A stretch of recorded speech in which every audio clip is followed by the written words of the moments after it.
Greetings, hello, and good morning, and afternoon, good evening, every place you Every are. place, every Good place, everything. good Hey, everything, good everything. Professor Hunter, how are you? I am. And now, what is, as Lamont King would say, slow news week, huh? I don't think we're gonna have a slow news week until the end of time. I feel like How it's about that? In fact, that's very good. There has never been a slow news week. yeah, I think That was the illusion. yeah, Would I you? mean, if you think about it, in the world, there's always something happening, whether we report on it or not. Well, Gil Scott Heron said the revolution will not be televised. You tell me that. There are things happening all over the globe. There's an Olympics that still confused by their opening ceremony. I don't. I heard you talking about that Yeah, yesterday. no, but then Hilarious. I watched last night, and I was still like, "Is that a behold a pale horse? What's the Yikes! more?" Oh, gonna bring William Cooper in. Hey, I was like, I'm getting "What?" tuning up my Nuvia app. I'm going to Yeah, do it right now. Here we go. Yes. I'm like, "What is?" I feel like they didn't have enough black people on the team to create a good opening ceremony or a lot. For the US. No, for France, for Oh Paris. well, France has the blackness where it counts. Shout out to the Congolese Victor Wembanyama, and they're gonna as soon as these Tony Africans, Parker. They had Tony Parker. Tony Parker, Yeah. as soon as these Africans get enough gems to play with and time away, they're gonna take over basketball. So American Negroes, get your passports from because I believe Joel Embiid gonna play for Cameroon, when Miyama gonna play for Congo, because the South Sudan can do that with damn near nothing. Anyway, we'll get Oh, into that. oh no, wrong. They had something. Human capital. Oh, well, that's what I meant. But I mean material nothing. Yo, no, Doesn't they have the matter. thing. And Africans, yeah, that's right. shame on Paul Pierce, who did apologize and Are you talking about what's that fool that used to play for the Arenas. Wizards? Yeah, Gilbert Arenas. I Yeah, mean, he Arenas. opened his mouth and put the American education system on display. I mean, that's what we've been trained. As Malcolm said, "Who taught you to hate yourself?" And in Gilbert's arena, he could say everybody. But anyway, that's not where we were going to enter this morning, is it? No. And there's an echo, and I can't. No, no, no, no. It's okay. Let me see if I can. This is a ritual now. All right, mute, Try mute. that. Okay, let's see. Oh yeah, okay, that Yeah, works. Okay, yeah. I'll put this in my lap. That's what yeah. I'm doing. And just until I be quiet, because I'm gonna be quiet. But No, I'm gonna be quiet too. It's all good. What are we about to see? no, there are many inflection points since we last convened. Joe Biden lit the torch of Kamala Harris, which seemed to light the torch of a lot of Americans. On Sunday night, black women got together, broke the internet. Next couple of days, black men convened, broke the internet. White women said, "Hold my beer," broke Zoom, came back. Gay black men to next week it'll be dudes for Kamala, white men coming together. Um, Latinos came together. Latinos, there's a 20-point lead in the polls. Not that I believe the polls, but 20 points is significant between Kamala Harris and Donald Trump with To Latinos. read Daniel's favor, riffing off of Clay Kane, let me just tell you, sis, I think you won the renaming what polls mean when you said polls are for strippers. Wow. Anyway, I was like, Larry, Yeah, I coined that. did you call? Oh, wait, thank you. It's all right. I mean, we all borrow and No, attribution is important. we've all been saying the things, and I'm sure I'm not Genealogy is everything. Karen Hunter, yeah, polls are for strippers. I love it. period. Period. But anyway, which poll was this? The 20-point poll? I missed Doesn't that one. matter. Doesn't matter because that's not the point. The point is there's Well, image is, as you say, image too, because people we can't ignore the polls because the people don't ignore the polls. So I mean, right. And my point is though that there's an energy that wasn't there last time we convened. And I absolutely. had to admit, I must have been depressed. It was appalled. There was a definite sense of consternation and despair, but I was pushing through it because when you read and you know things and you have a little Sankofa, a little memory, momentum of memory, you're like, this is not going to end well for us if it continues like this. But I'm gonna keep going. I'm gonna keep fighting. I'm gonna keep fighting. I'm gonna keep fighting. And I'm not saying, and I don't even shouldn't have to even say she's not a perfect candidate because we haven't had one. George Washington was not a perfect candidate. He owned 300 human beings. Thomas Jefferson, rapist, owner of human beings. Every last one We of can them. go down and start examining people's characters and the things that they did, and we're gonna come up with people not being perfect. That's not it. We are perfect because we form a more perfect union together when we move as a unit with humanity at the center. And already the rhetoric is a little different. Netanyahu came to town and things happen. You can talk about that, I'm sure. But when we gather with intent, it's a different thing. And I'm feeling, because feelings become thing. It's the magic. It's the magical dust that creates the energy that then creates the movement. And I feel like we're in one. And then they effed around and killed Sonia Massey.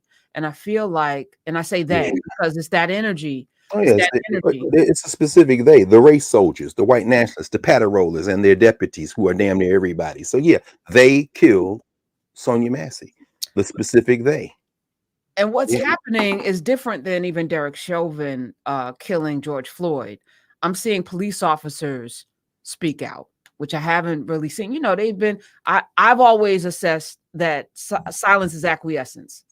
If you're quiet on something, you agree with it. So if you don't agree with it, you should be saying something.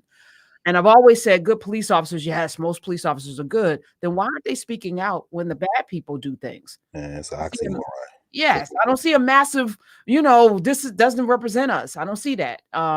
And so when I'm seeing these videos now from what seems to be police officers saying the thing that they don't normally say, I'm saying something's happening around Sonia Massey, and she is, and I don't want to go too far, so you'll bring me back. What Emmett Till did for the generation in the 1950s that led into the 60s, and Rosa Parks erected his, evoked his name in discussing why she didn't get up. And we know that it was a planned boycott, everything was already teed up when Rosa Parks didn't give up her seat with the NAACP. But there was a burning in her over what happened to Emmett Till. And I'm sensing something similar, because if you've watched the video, and I don't know if you have, Dr. Carr, if you watched Sonia Massey's murder. No, I didn't watch it. Okay. Well, I didn't. I mean, after reading the exchange, I had to be very careful with my energy, because in my soul, I will murder everything white moving. Do y'all understand? Not physically. I'm a sworn enemy of white supremacy. I work 24 hours, 74 hours, 7 days a week, my whole life against white supremacy. I don't need any more because then it will throw me off balance. I have to be very even keel, because believe me, it will die in my lifetime. Trust me on that, if I have anything to do with it. And if this is an Emmett Till moment, we'll find out in retrospect, because I ain't seen no Rosa Parks yet. No, so it's got to emerge. It's got to emerge. Then in retrospect, we can say it was Emmett Till. But if we sit around and take this, and you don't have to have police officers for Harris, but you probably need police officers against at least fascism, certainly probably against Trump, because he's trying to give y'all a license to kill, just like he's trying to give Bibi Netanyahu a license to exterminate human beings. So I mean, you should say this is wrong, but this is not a bad apple argument. This is a systemic argument. If you want to continue to wear that funky ass blue pattern roller race soldier uniform, then damn it, you need to stand against everything that uniform represents except public safety. It's not a time to just say I'm against this specific incident. So we'll see if it's an Emmett Till moment by the actions of people if they take or don't take in the wake of the murder. So no, I didn't watch it.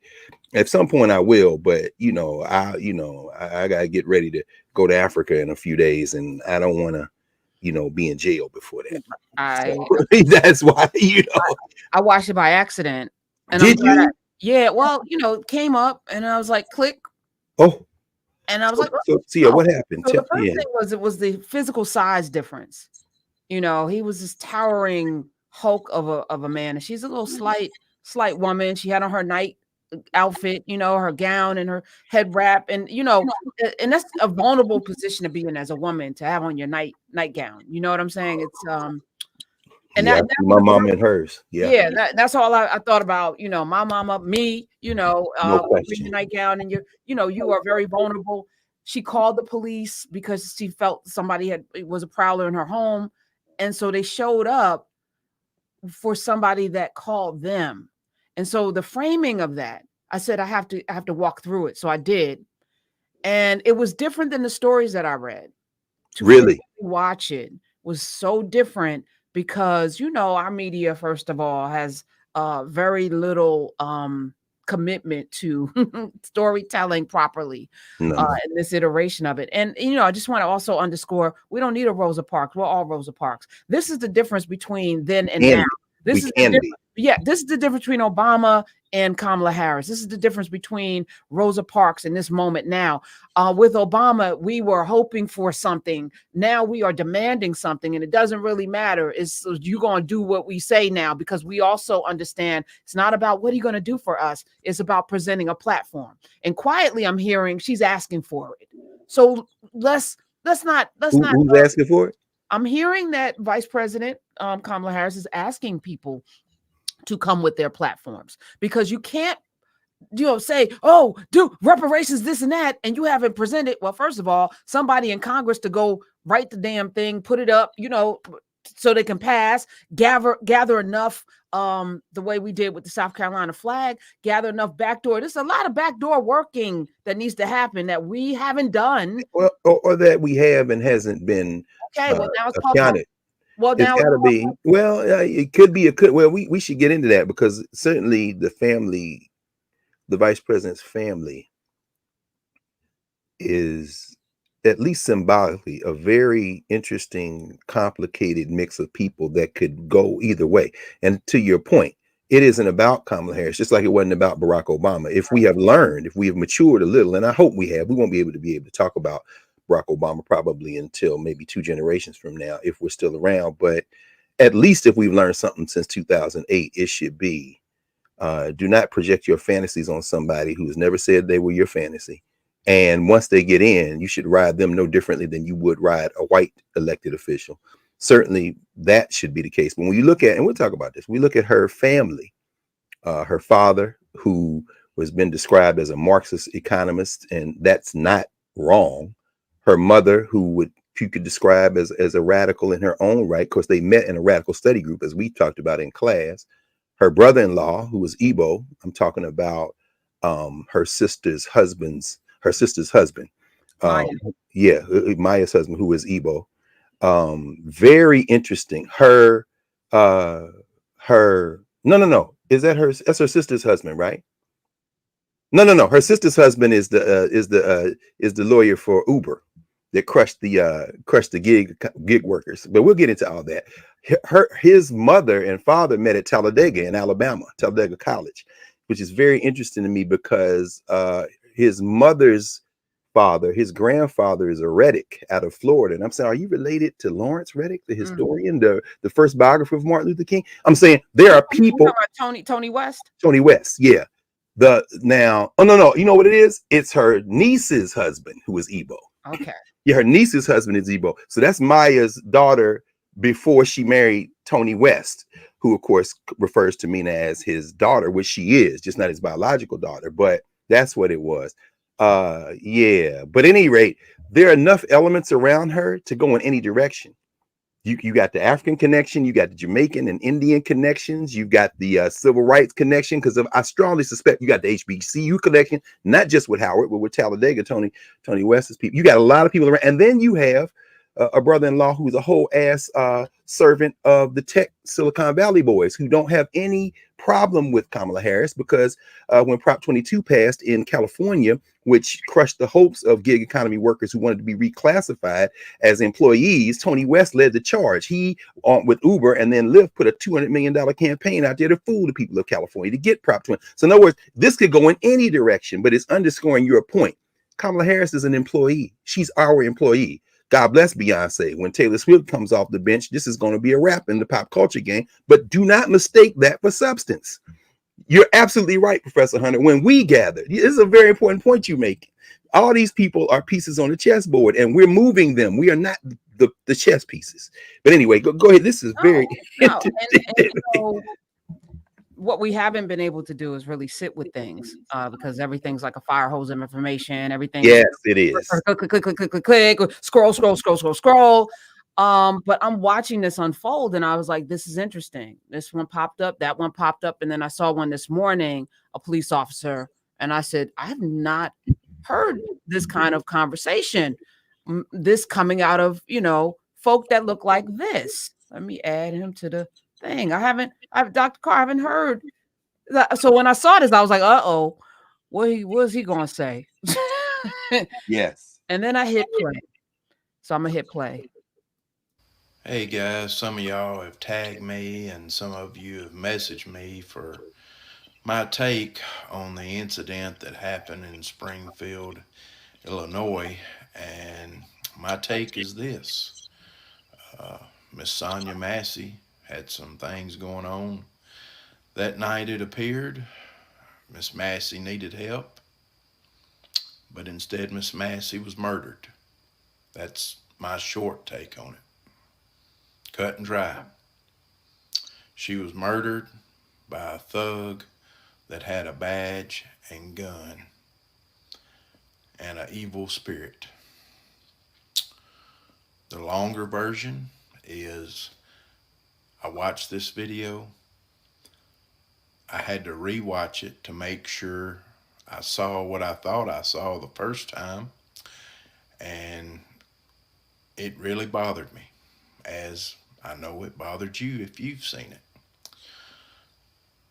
I fast forwarded to the part right before he shot, put my ear to the phone, closed my eyes. For some reason, I think I can hear better when I do that, to make sure I heard the back and forth like I thought I did. Let's rewind. First off, the guy that shot her was already a little ticked over asking her for her license, and she couldn't find it. First off, she didn't have to give him her license. She was in her home.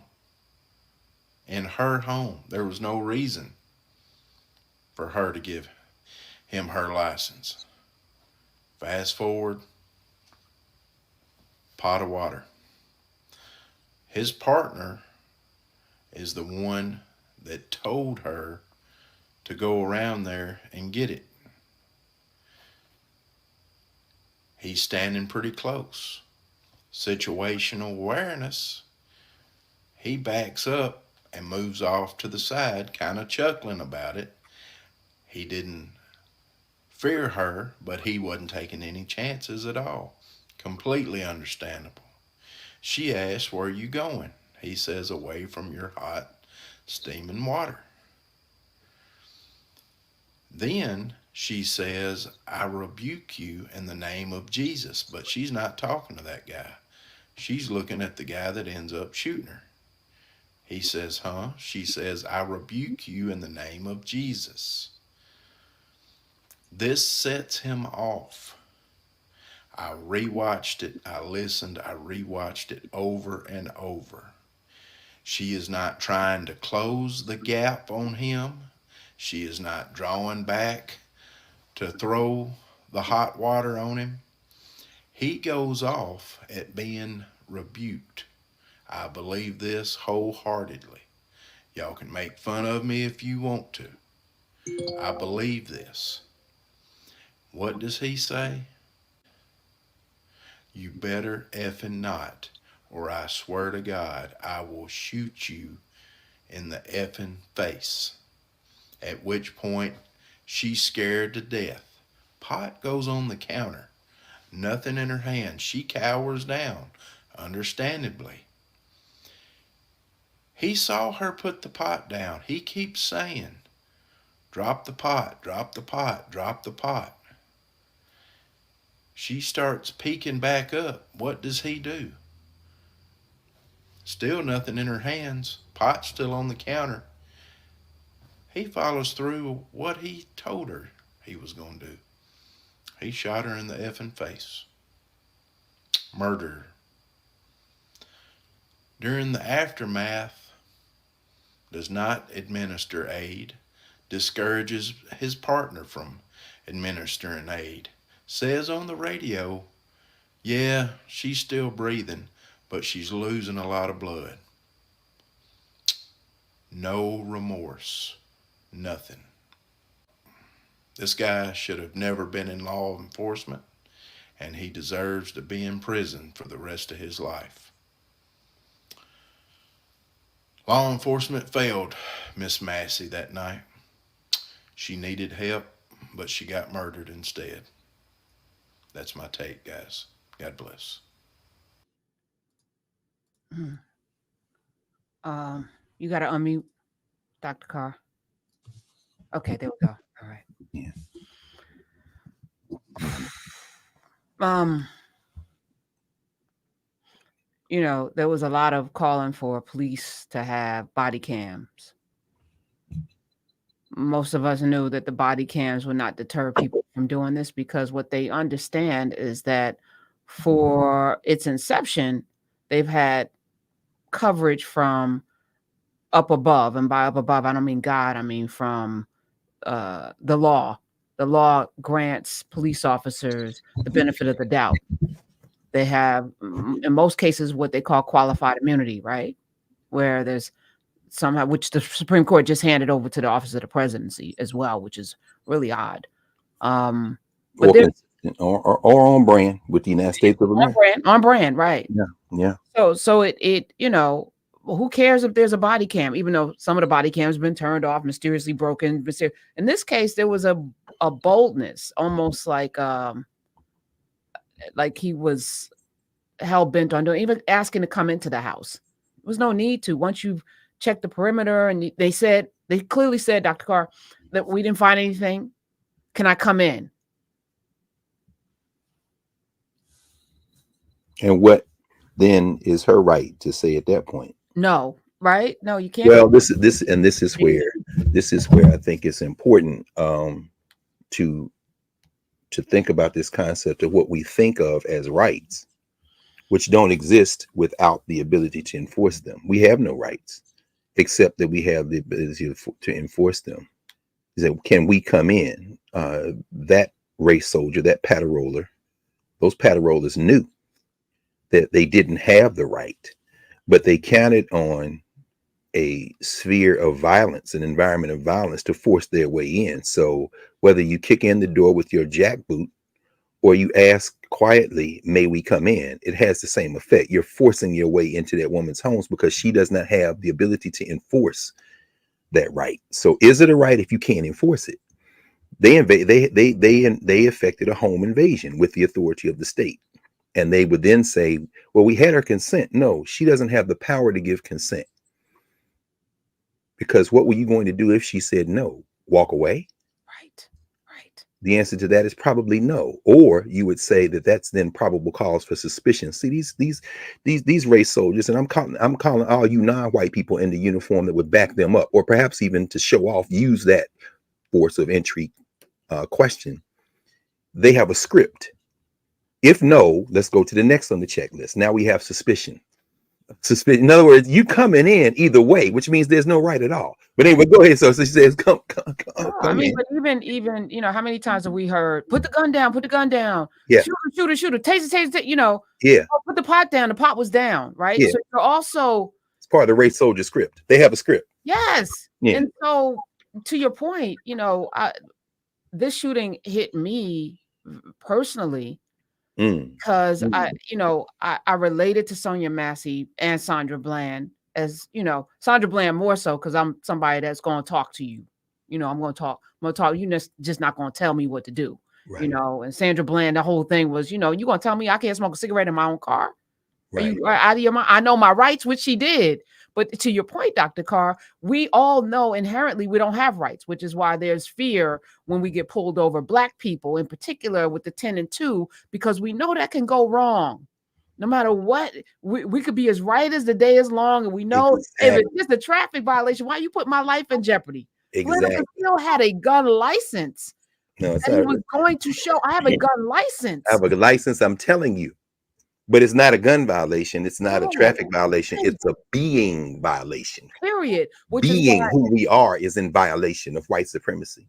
This hits, not that it hits differently than anything else, but you know, to be that vulnerable as a woman, to fear that somebody has invaded your home, to call the police, which is what you're supposed to do, to have the police then come and terrorize you, because just the physical, you know, if you just see the opening video of him, he must be like 6'3" and she's like 5'4", 5'3". Yeah. Like just the foot difference in height and weight, and then you're walking around her house, you're like stuff pump. And I'm somebody, you got to take your shoes off in my house. Do you know what I'm saying? Like you know what I'm saying? It's like this is my home. This is my home. Your home. You know, Dr. Carr, it's the place that you're supposed to be the most safe, is your sanctuary, right? And so to have someone violate and then blow your face off, My God. cussing at you My God. while he was doing it, like the wet whip and the N-word, right? Like so many ways in which our dignity and humanity get stripped verbally and then physically. It just, I was having a hard time with this one, and like not Take your that I time. haven't No, had a hard time with all of them, but take you your know, time. No, I mean watch. it's the exact same, and it's different because we are human, and that could be you. If you remember in that moment when we saw a glimpse of solidarity and humanity from the 44th president when he came to the press conference and said, if I had a son, he'd look like Trayvon. That was a moment of personal connection. And President Obama paid for it as the race soldiers appeared out of everywhere, from the op-ed pages and newspaper comments. Say, you shouldn't say that, or this is only inflamed tensions, and you can go to hell, because you see, Brad Pitt's son wouldn't have to worry about that. I'm trying to use white people y'all love. If he was standing in his kitchen, they wouldn't ask to come in. He'd say no when they'd leave. See, because he has the right of whiteness. I'm sorry, I'm not talking about the boutique children that are adopted. I'm about a biological son, I'm a like, theoretical son. I'm not talking about the non-whiteness that still offers no protection unless you know specifically that's a celebrity son. So I'm not talking about the adopted Black children of Amy Comey Barrett. I'm talking about if she gave birth to some children. Last I checked, she didn't have any birth children, so I guess she would fit in J.D. Vance's. Then maybe she does. I don't know. I'm sure. But either way, I know Lindsey Graham and Tim Scott don't. So my man J.D., who's on Freebase, clearly doesn't understand that, biological children and adopted children are still your children. But I'm just saying, if it was a white child, if it was a white person, it'd be very different. And when Barack Obama took a moment to say, if I had a Black son, well, if you had a Black son, just like if your daddy was alive, I doubt you'd have been elected president of the United States. But which says it has its own saying about the nature of when Black women are and aren't viewed as a threat. You understand? This Black woman now running for president, unlike 2008, probably presents a different type of threat. I'm not saying it's more. I'm not saying it's less. I'm saying it's different. And so in that difference of being a woman of African descent, I absolutely hear what you're saying. There's a thing about this that resonates with you differently than it resonates with me, even as we share an equal amount of rage. You think when you saw her, you saw yourself, you saw your mom, you saw my mom, you saw my sister. I understand. And that's why we don't have a gender war, y'all, community. We don't have a fight. There are differences, though. Those differences don't translate into opposition. They don't translate into empathy or sympathy or solidarity. What they translate into is community. You understand? So that's important. Coney Barrett, by the way, gave birth to 5 children and adopted 2 Black children. Did she? Well, okay, so she's good. Thank you. No, I'm sure it's accurate. I'm sure it's accurate. I'm just thinking about the children that were paraded upon confirmation to let people signal to people that she can't be a racist because she got Black children. So I mean, I remember that in the when they was at the swearing in the Rose Garden. The quick confirmation that that punk ghoul Mitch McConnell said it couldn't happen for damn near a year when Barack Obama offered Merrick Garland as a peace offering, and they rejected it for months. And then Ruth Bader Ginsburg made transition, and in 5 minutes they put in a Supreme Court justice. Because see, that's power. That's the right. I have the right to do whatever the hell I want until you stop me. That's the stakes. I don't care if you don't like Vice President Harris. If you think she locked up every Black man in California, which of course is a bold-faced lie, do a little research.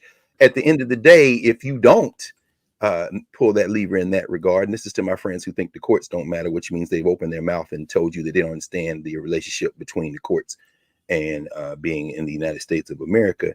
If you don't pull that lever, you're going to get at least 2 more like that on the Supreme Court. So just understand that that's what's down the pipe. Did Jenny Thomas have any children? I'm just curious.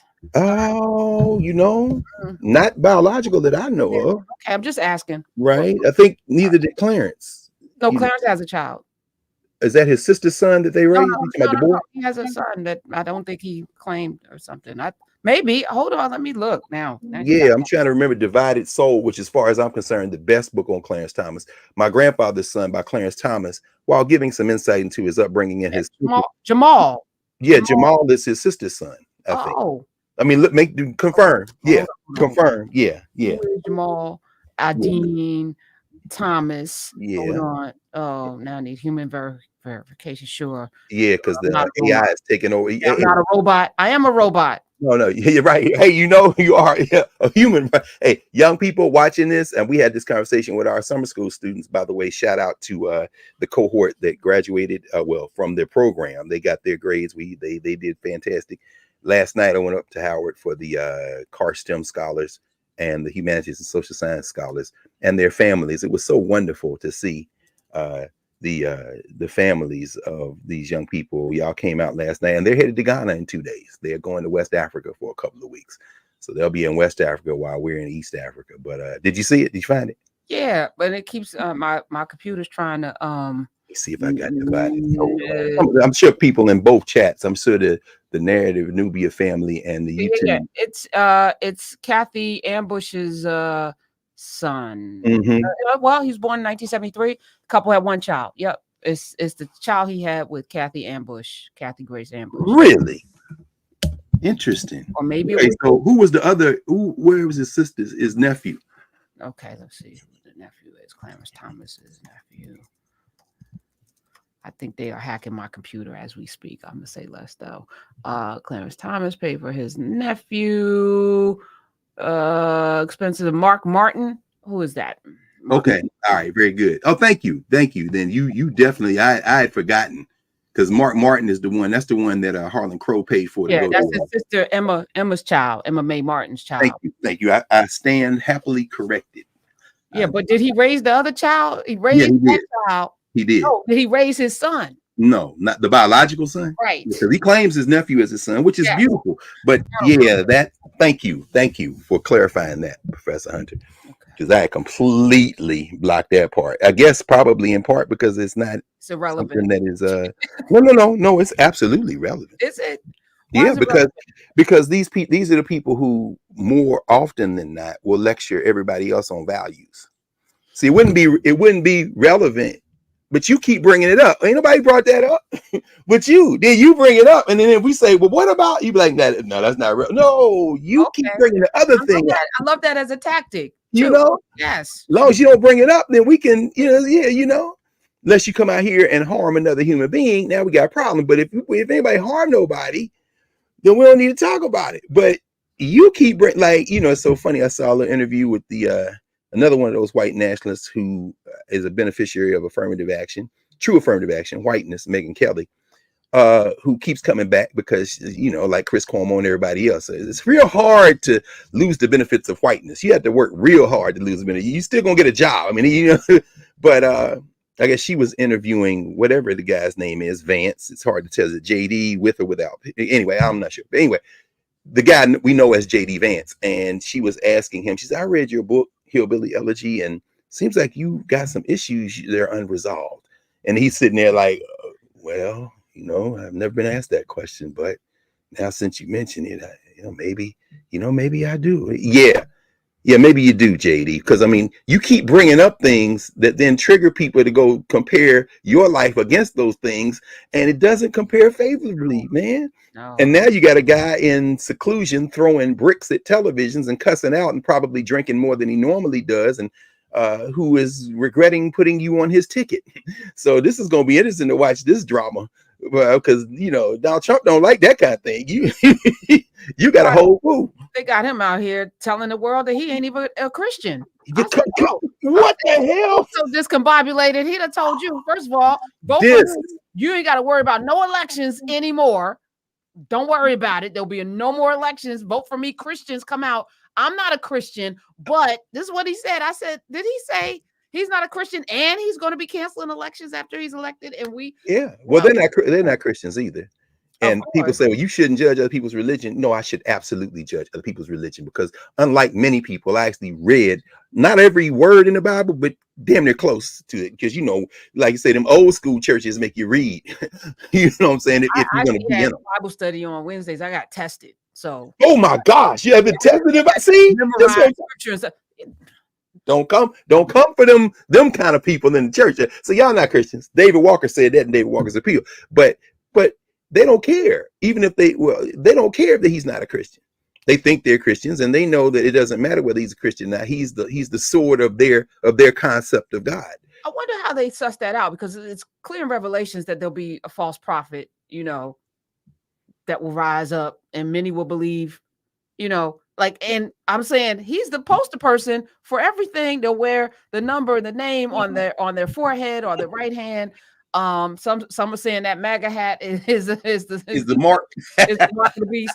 I'm not gonna go that far, but maybe. But it's really weird that he's clearly not a follower of Christ, yet you ordained him as your savior. I don't understand. It doesn't make That's anybody. Joe Biden.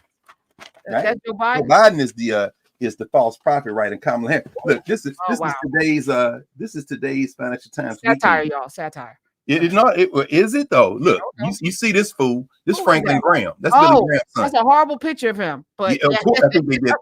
Who is that? They did it on purpose. Americans realize Trump is not pastor in chief. Child. He sat with, every weekend they do something called lunch with the FT.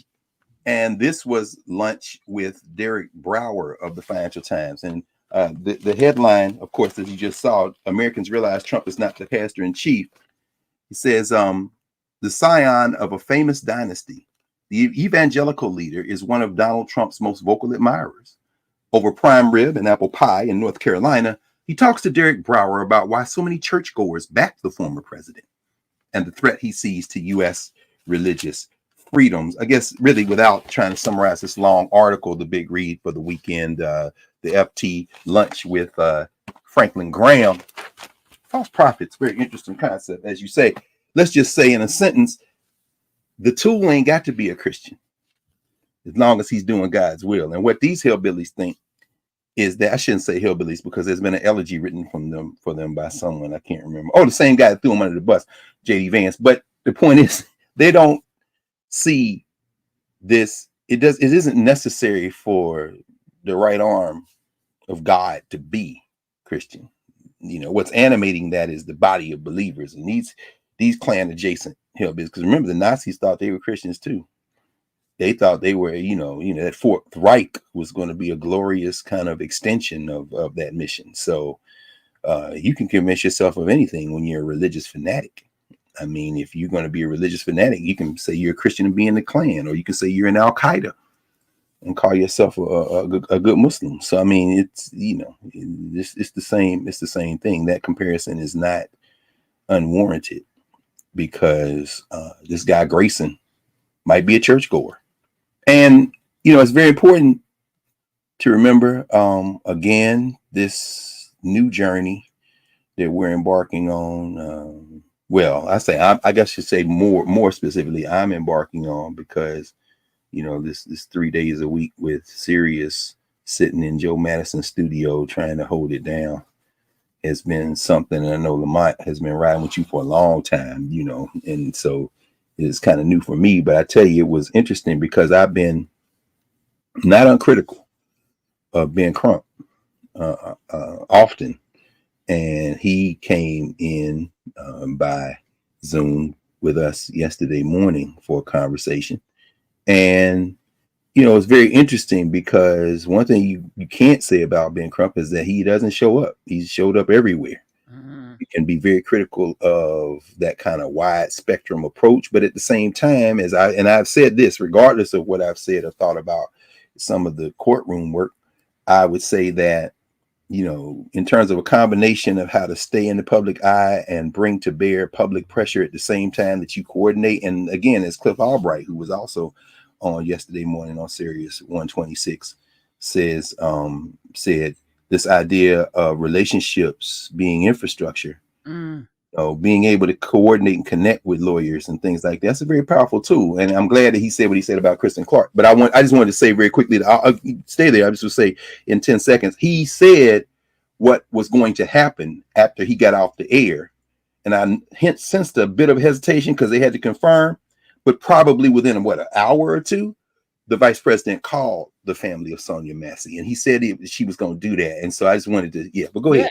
No, I was going to say, you're not trying, you are doing it, which is why you're sitting there, because you were made for a time such as this. We need information.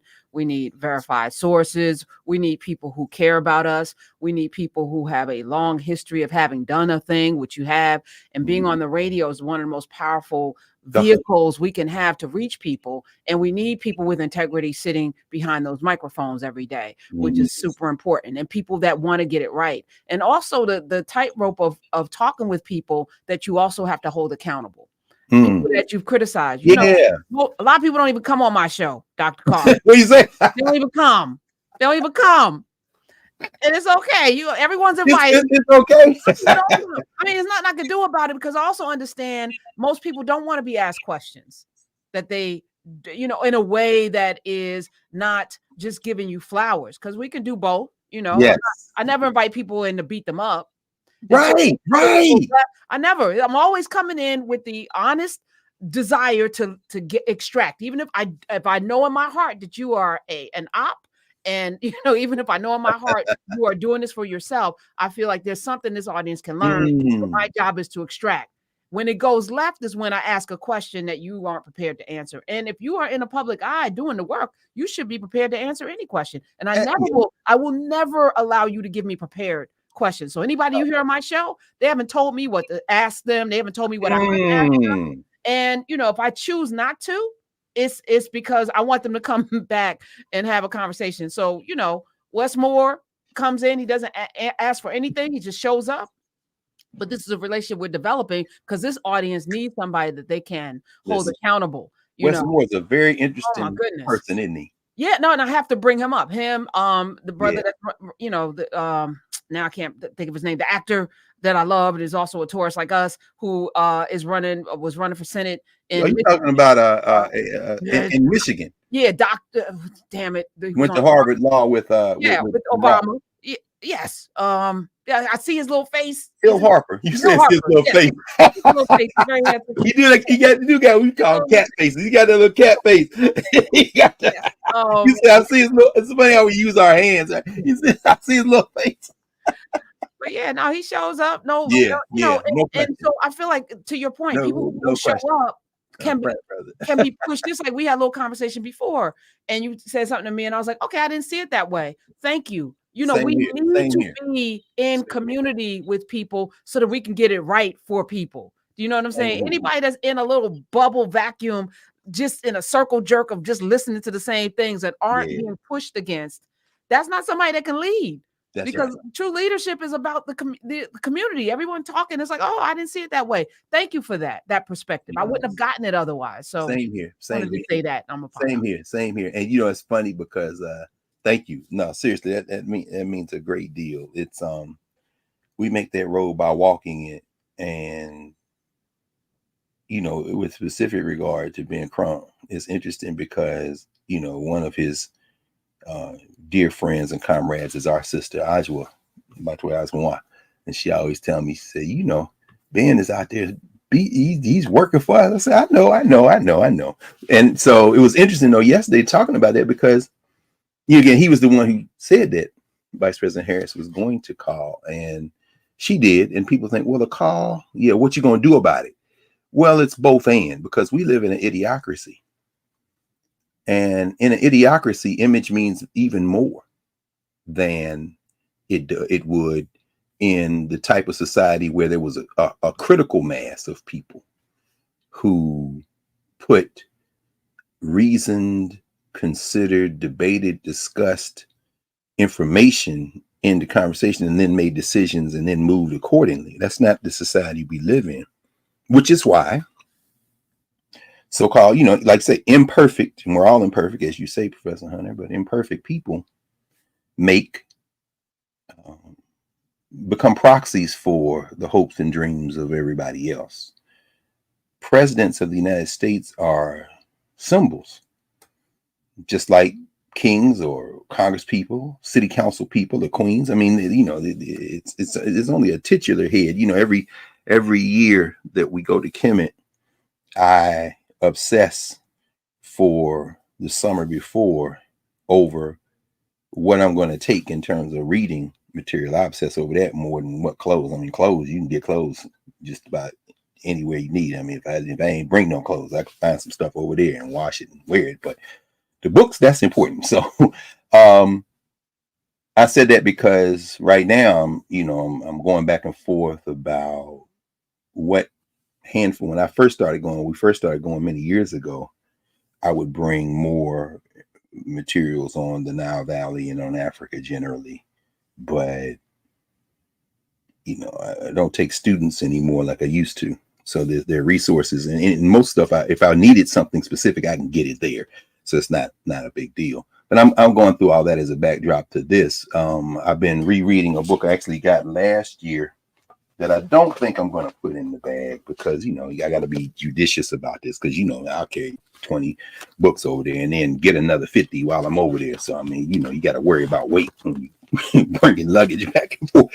But this book that I got when I was there last year is very interesting.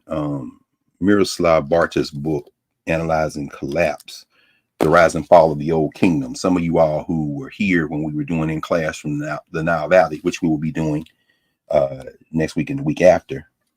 You may remember this book, Analyzing Collapse, the Rise and Fall of the Old Kingdom. It's talking about the so-called pyramid age of Kemet. And one of the things that is being brought up is succession and how they battled between each other for succession. When we think about the Peruwa, the great houses, the Insu and Insubidi, the rulers, the Europeans will call that queens and kings. It's not a good translation when you start talking about Peruwa, which doesn't have a gender. Pharaoh doesn't have a gender. What you do see though is that there are more males and females, and when you look closer, you'll see that a lot of that is cousins and siblings marrying each other, having children. And I think a book that I am going to take, because this is a book that just came out a few months ago by the Sudanese English presenter, I think, Oz and Adesoje and everybody in the UK in here right now. I think that's what y'all call them in the United Kingdom and England with the British Broadcasting Corporation, the what do they call it? We call them anchors, television news anchors and reporters, but they call them presenters, I think, in the British Empire. I don't know if they're still doing it in the colonies of Great Britain. Shout out to West Africa. But this sister, the Sudanese English, her father was Sudanese. She's Sudanese, but she was born raised in the UK. Zainab Badawi. You all probably know Zainab Badawi. She's very interesting figure. She's all over the BBC. That's her right there, good sister Zainab Badawi.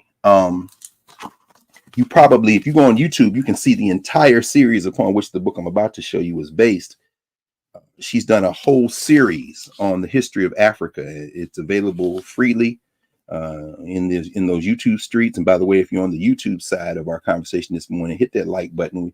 As Professor Hunter says, freak the algorithm. We don't say it a lot, but we should probably say it a little bit more. I should say a lot more. You say it all the time, but when we're on, but hit that like button because we just like to see what the hell is going to happen. And we're in a moment now where the information wars are going to be even much more high stakes. And let me just put an underline on that. Since Vice President Harris has been presumptive nominee, there's an echo. Oh yeah, I got you. All right. Since she's been a presumptive nominee, I've seen traffic on my YouTube channel, Karen Hunter Show, increase exponentially. People are like, why am I just finding you? Where have you been? Haven't seen this before. This just popped up on my timeline, which initially I was like, Google's doing something to suppress, which that could be, but it's also what people are searching for now is something more positive, something more informational. So by us doing our job and hitting the like button and subscribing and sharing, we're also informing, because it's all AI. We're informing the algorithm where to send people. That's something we can do. It doesn't cost us anything. So let's be very intentional in clicking on people who are informing people who are giving facts and then sharing and liking.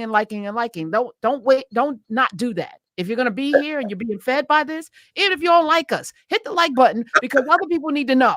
Okay. Do your civic duty. This is civic duty at this point. That's right. Thank you for saying that. Prof. And we're learning, we're growing day by day as we have to, and we're making adjustments.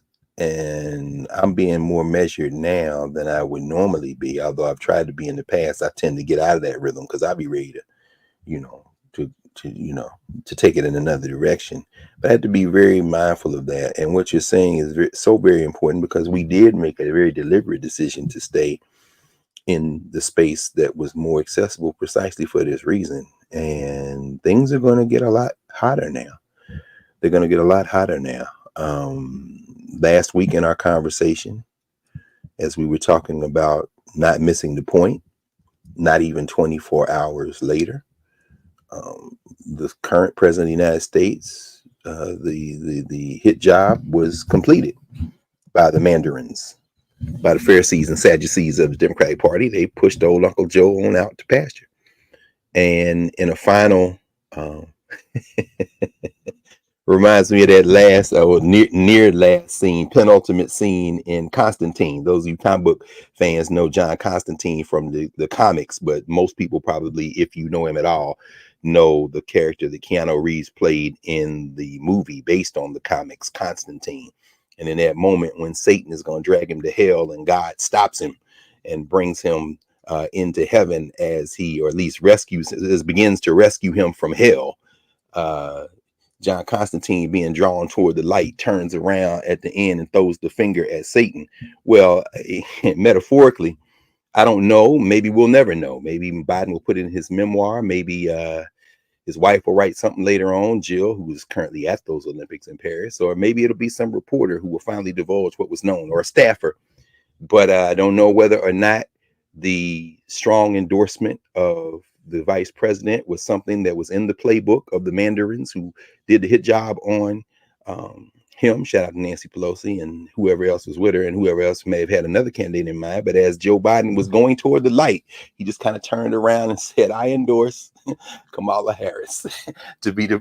Oh, was that Joe's idea, or did y'all orchestrate that? Something tells me it's probably more the former than the latter. But at any rate, she got the baton. And so in the time between we were all together last Saturday and this week, certainly between the time we were all together last Saturday and Sunday afternoon around 1:30, when everybody's phone started blowing up, and Professor Hunter, yours probably as much or more as anybody else's phone, with people come running to you saying, "What must we do to be saved?"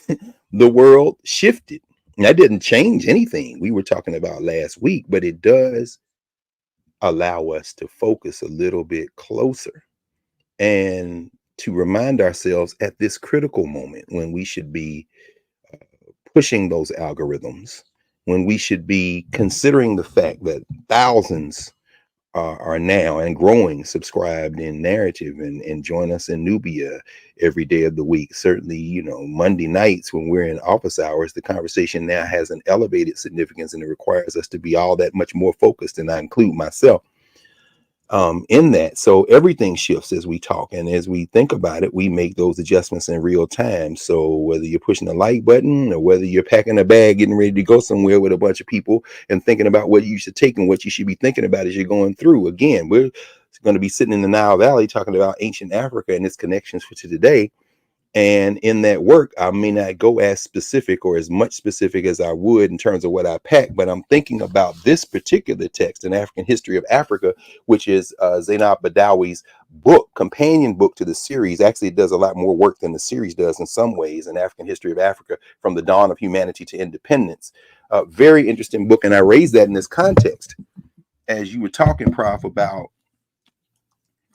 these elected offices and what they mean. When you make a phone call as the vice president of the United States to the family of a human being that was murdered by another human being posing as something less than human, then the idea that it strikes you differently and strikes our sisters differently is something not only I fully recognize but embrace.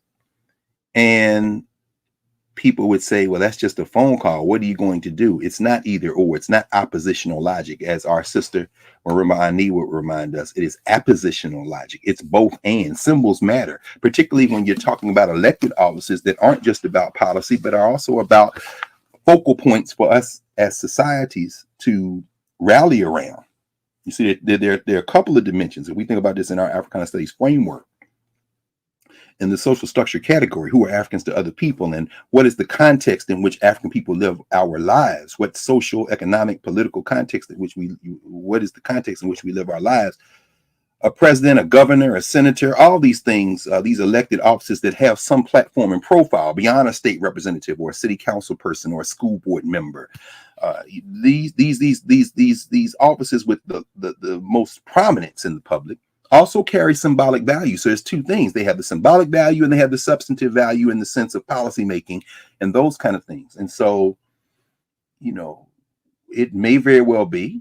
We hope this won't be the case, if for no other reason than we hope that the President of the United States, as of January 2025, will be in and in fact affect the opportunity to translate an election into policymaking that will make her the most significant president of the United States ever. But unless and until that happens, certainly the most significant president of most people in this space's lifetime. I was 3 years old when Lyndon Baines Johnson decided he wasn't going to run for president. I don't remember that, but I do remember very faintly Robert Francis Kennedy on the floor of that hotel in Los Angeles. I remember the fire trucks. I remember the insurrection, not as insurrections, but as images on television. Chet Huntley, David Brinkley, Walter Cronkite, the stable anchors, because that was, at the time, there was only 3 television stations, 4 if you count public broadcasting. There was no UHF, so you can forget all that, and certainly wasn't any cable, certainly wasn't any internet. The focal points became that much more important in that moment. So I barely remember that, but certainly since then, with all due respect to the moral compass and instincts of James Earl Carter, probably Joseph Robinette Biden has been the most significant, by comparison, president as it relates to those who are not billionaires of the living memory of most people in this room right now. And that's because, again, using our social structure context, what context do we see ourselves in? It's very interesting. Today's New York Times, this is Saturday's paper, and I'll come back to what I was going to read out of Zainab Badawi's book. Michael Sandel writing this morning in today's New York Times. Stephen Winston. Where do I see it? Is it today's paper? Yeah, it is. Anyway, if I don't find it in the next couple of seconds, is she gonna pick Mark Kelly? I don't know. That's gonna be for vice president, an addiction scores that won't go away. In Vance County, low expectations for meaningful help. Talking about JD Vance. I'll come back to JD in a minute. My man JD is on Freebase. I know y'all caught that. But anyway, that's not me. That's O'Shea Jackson by way of Eric Wright, or Ice Cube by way of Eazy-E. Boys in the Hood. Yeah. Say the boys in the valley is always hard. That's what Donald Trump found out. Yeah, well, anyway, Michael Sandel in today's New York Times argues that the Democratic Party now in the United States should embrace the divide between winners and losers, as he calls them, the rich and the poor. I saw some people beating up on Senator Bernie Sanders for something he is attested to have said at a town hall in Vermont, maybe last night, talking about how, the vice president won't win if she doesn't turn to issues of the poor. So, me, not wanting to take the internet, particularly social media, as a source, I went back to see what he said. In fact, looked at an interview with Senator Sanders, and he said basically not even basically, he said what Bishop William Barber has been saying. In fact, he said that he wants her to win. He's going to do everything. Well, he said more than Reverend Barber did initially. He was, I want her to win. I'm going to do everything I can for her to win. And what we have to do in order to ensure victory is to turn inward, lean in, turn in toward the poor and the working class, the people working 2 or 3 jobs and still not making ends meet. We can't go to the billionaire class. And that is certainly true. I agree with that 100%. I don't care whether it's William Barber or Bernie Sanders. And if you don't think that's true, then you don't understand the base of Donald Trump's hopes, the millions who will pull the lever for him. And Michael Sanders says in the New York Times is he agrees. He says, when you start talking about the American Rescue Plan, the Infrastructure Investment and Jobs Act, the CHIPS and Science Act, the Inflation Reduction Act, you should run on that because, you're going to have to say it. You're going to have to say what has been done, whether it be prescription drug prices or Pell Grants, whether it be the fight to increase the living wage, which is a fight that is not yet unrealized. Lamont and I, we were talking the other morning, maybe Wednesday morning, on the, no, it was Thursday morning. We were talking about the fact that in so many states in this country, many of them in the Confederacy, the federal minimum wage of $7.25. That ain't even double what I made at Crystal's, Wendy's, Arby's, and in the 1980s, which was $3.35. Some of y'all remember that $3.35 an hour minimum wage that we were glad to get. It's just barely been doubled in the decades since. But all of the policy making that was in the legislation that the Biden-Harris administration was able to get through Congress, you should run on that. It's not enough to do it. You've got to say you did it and that you'll do more in the future. Unlike previous administrations, because after Jimmy Carter, the next Democratic president you get, unless memory fails me, is Slick Will Clinton. This is the Democratic Party turn toward naked neoliberalism, unrestricted regulation. This is not Jimmy Carter. This is not Lyndon Baines Johnson. It's certainly not Franklin Delano Roosevelt, who bragged about the New Deal. You understand? Who bragged about that. And it isn't, these are symbols as well. They're not just policymaking folk, but they're symbols because you don't have Lyndon Johnson and Pell Grants without Adam Clayton Powell.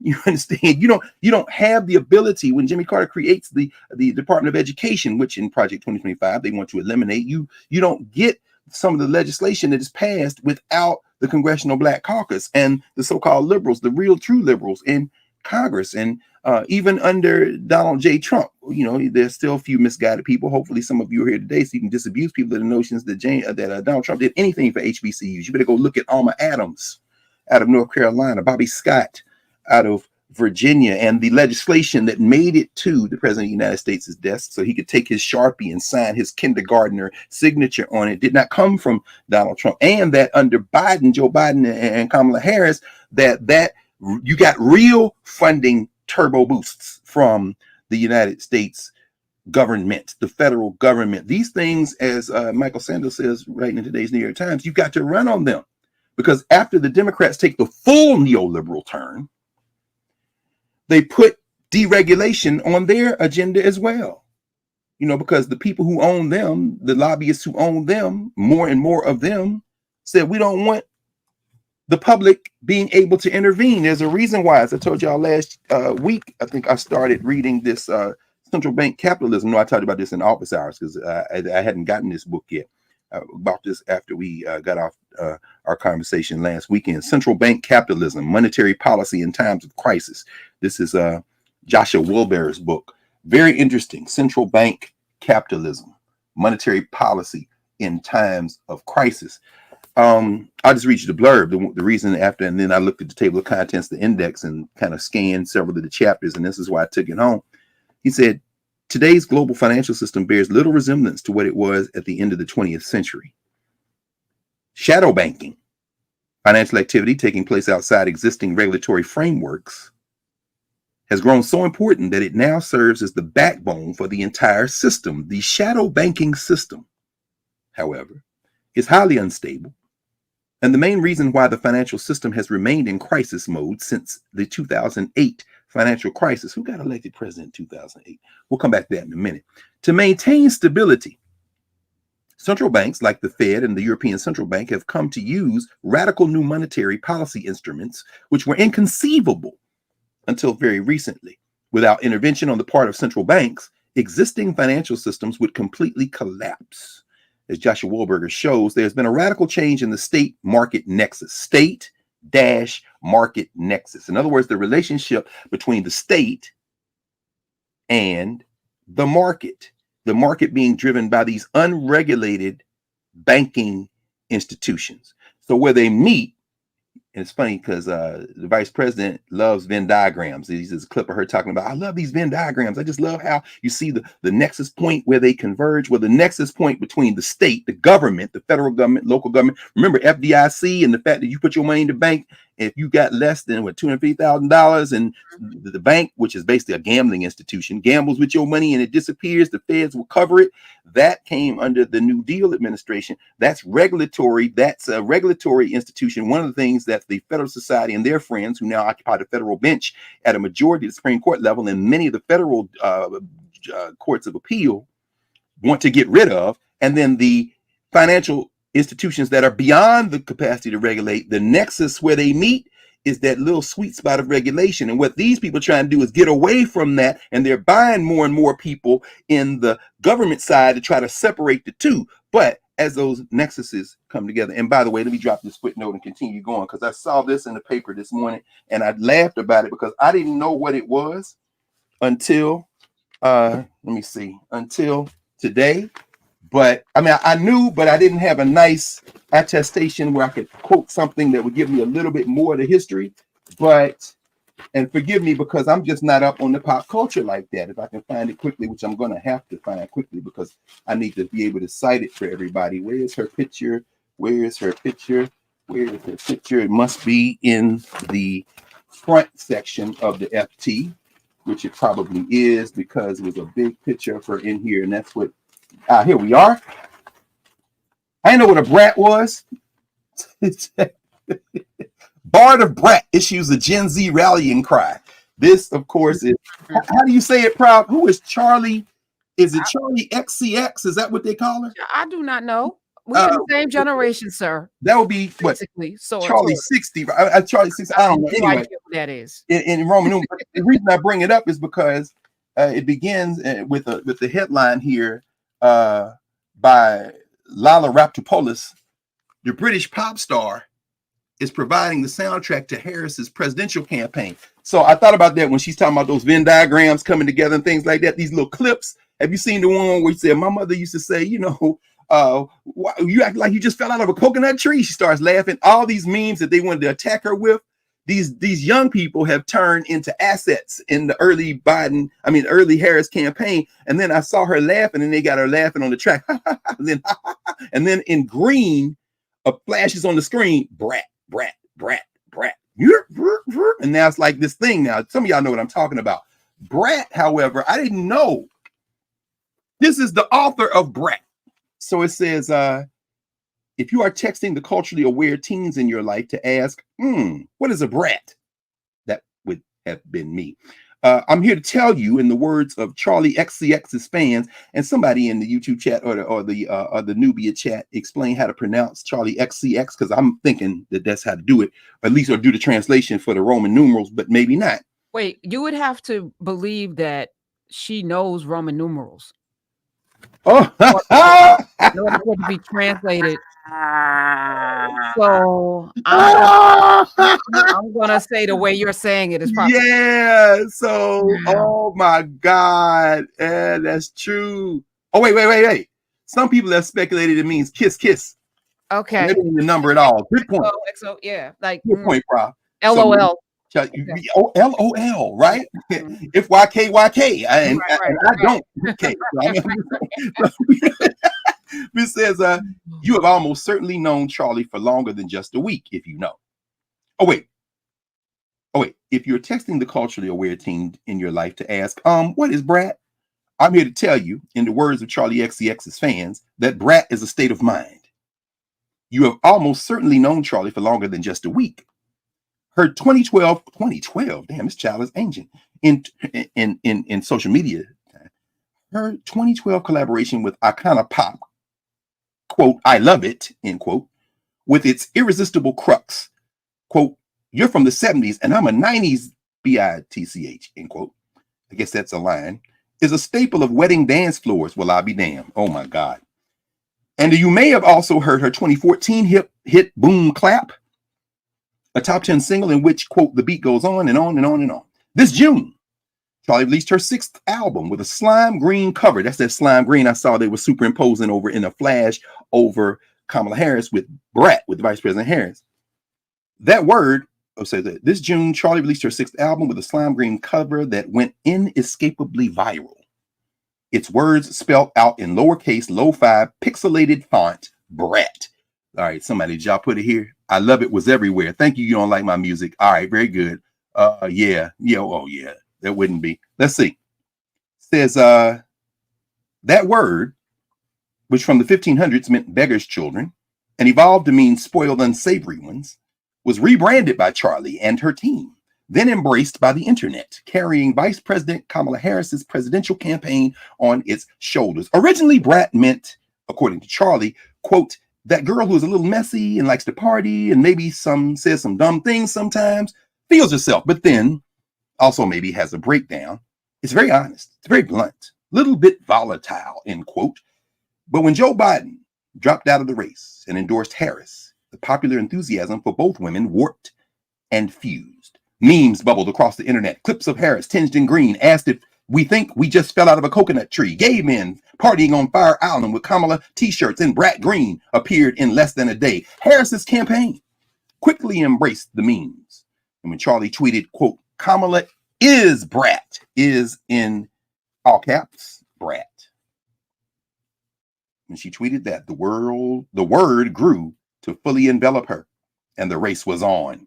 Quote, Brat is about energy. No, I'm sorry. Quote, Brat is about agency. Energy too, I suppose. And quote, one friend tells me, quote, it means we don't have to live with this terrible world.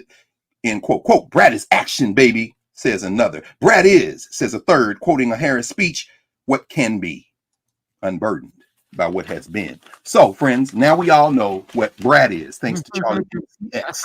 Anyway, and I Google searched, it is XCX, because as I assessed, she probably doesn't know how to translate Roman numerals. Thank you, I would venture to say many of us do not know, because we don't learn that or cursive. You know, I grew up learning Roman numerals, and I took mythology and all that. We had to take all of that and cursive writing. But this generation, and many of us don't know the Roman numerals. No question. No question. In fact, shout out to Miss Dorothy Baxter, typing teacher, office teacher in high school, Hillsborough High School.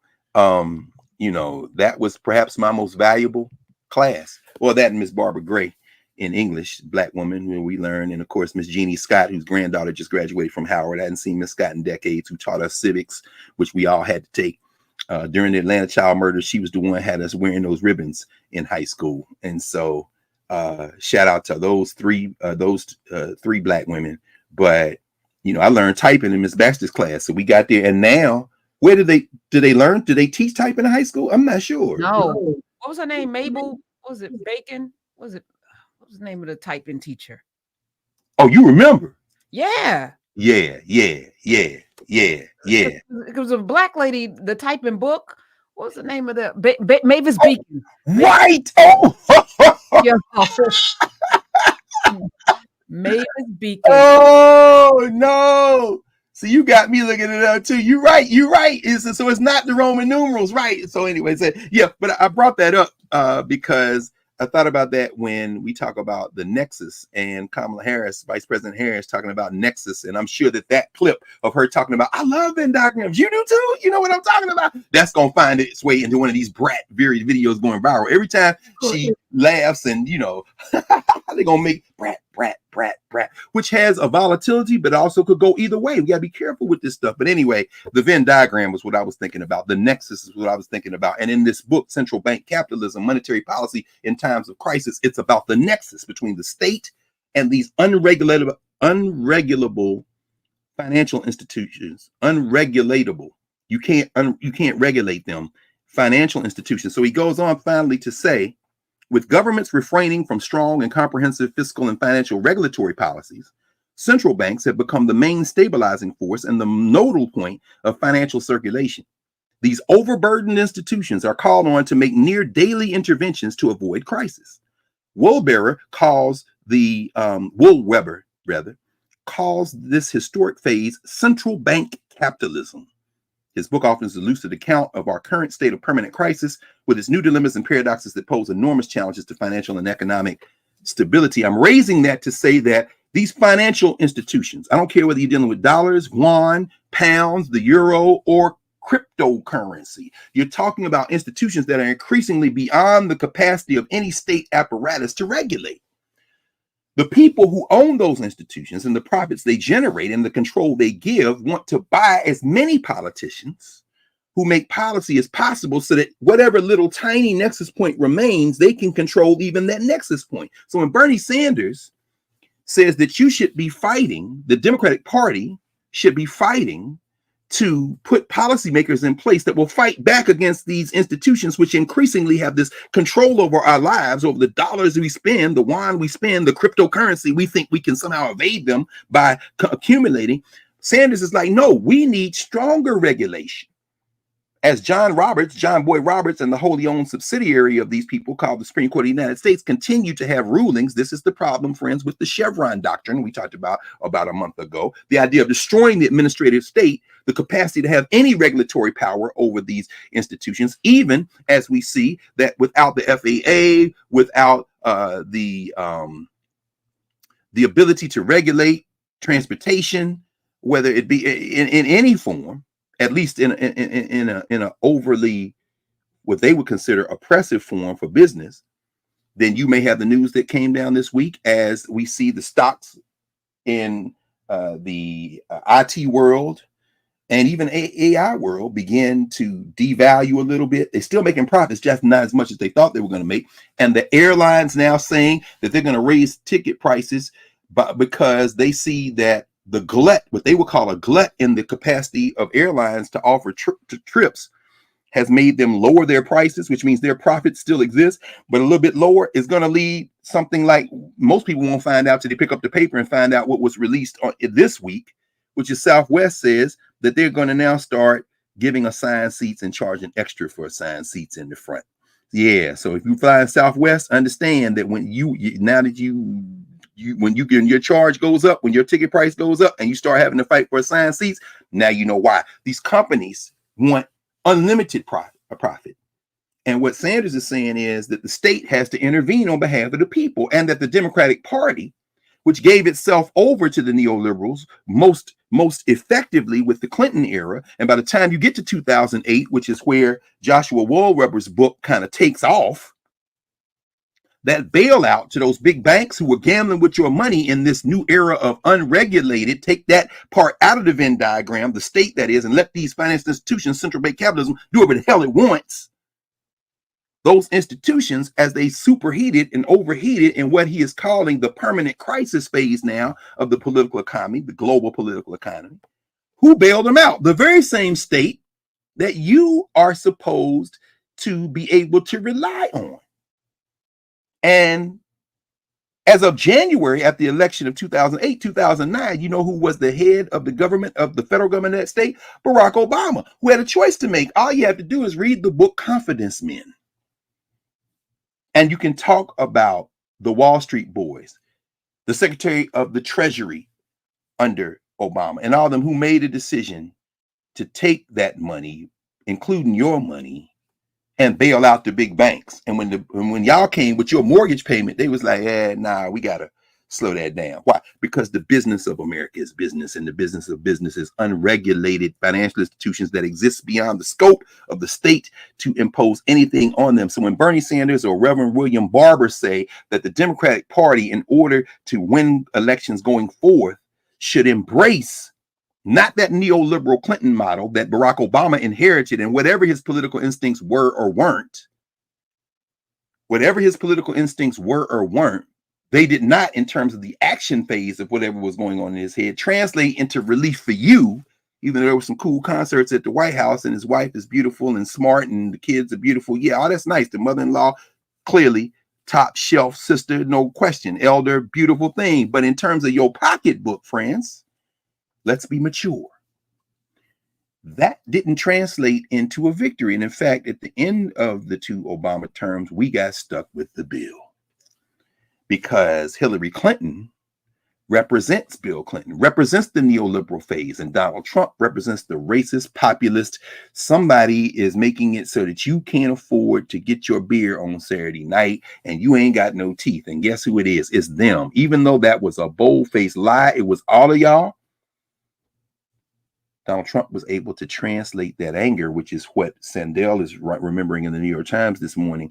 He was able to translate that anger into a finger that you could point at the people you already didn't like, which was the black people and the Mexicans. And I'm using those as metaphors, the Mexicans anyway, for everybody who wasn't white. And too many of us got fooled by that BS, and too many of us continue to be fooled by that BS. So what Sandel is saying is, drop that neoliberal moment, Democrats, and turn toward the people. This goes beyond, quote unquote, the base, which is black people, like those sisters and brothers last weekend on Sunday and Monday. That base includes everybody who's poor. We heard the vice president say something about poor people this week. So there may be an inkling of a different strategy. But then we heard her yesterday talking about the middle class, not even working class. The language is important. Unlike the previous Democratic administration, certainly since Carter, you've got to tell people you're not going to be market friendly like Joe Biden. Not in the same way. Or Barack Obama, for that matter. Or Bill Clinton, for that matter. Or the Democratic Party since the 70s, really, for that matter. Because remember the gladiator invader of Grenada. Ronald Reagan follows Jimmy Carter in part because he gets to say that Carter is weak.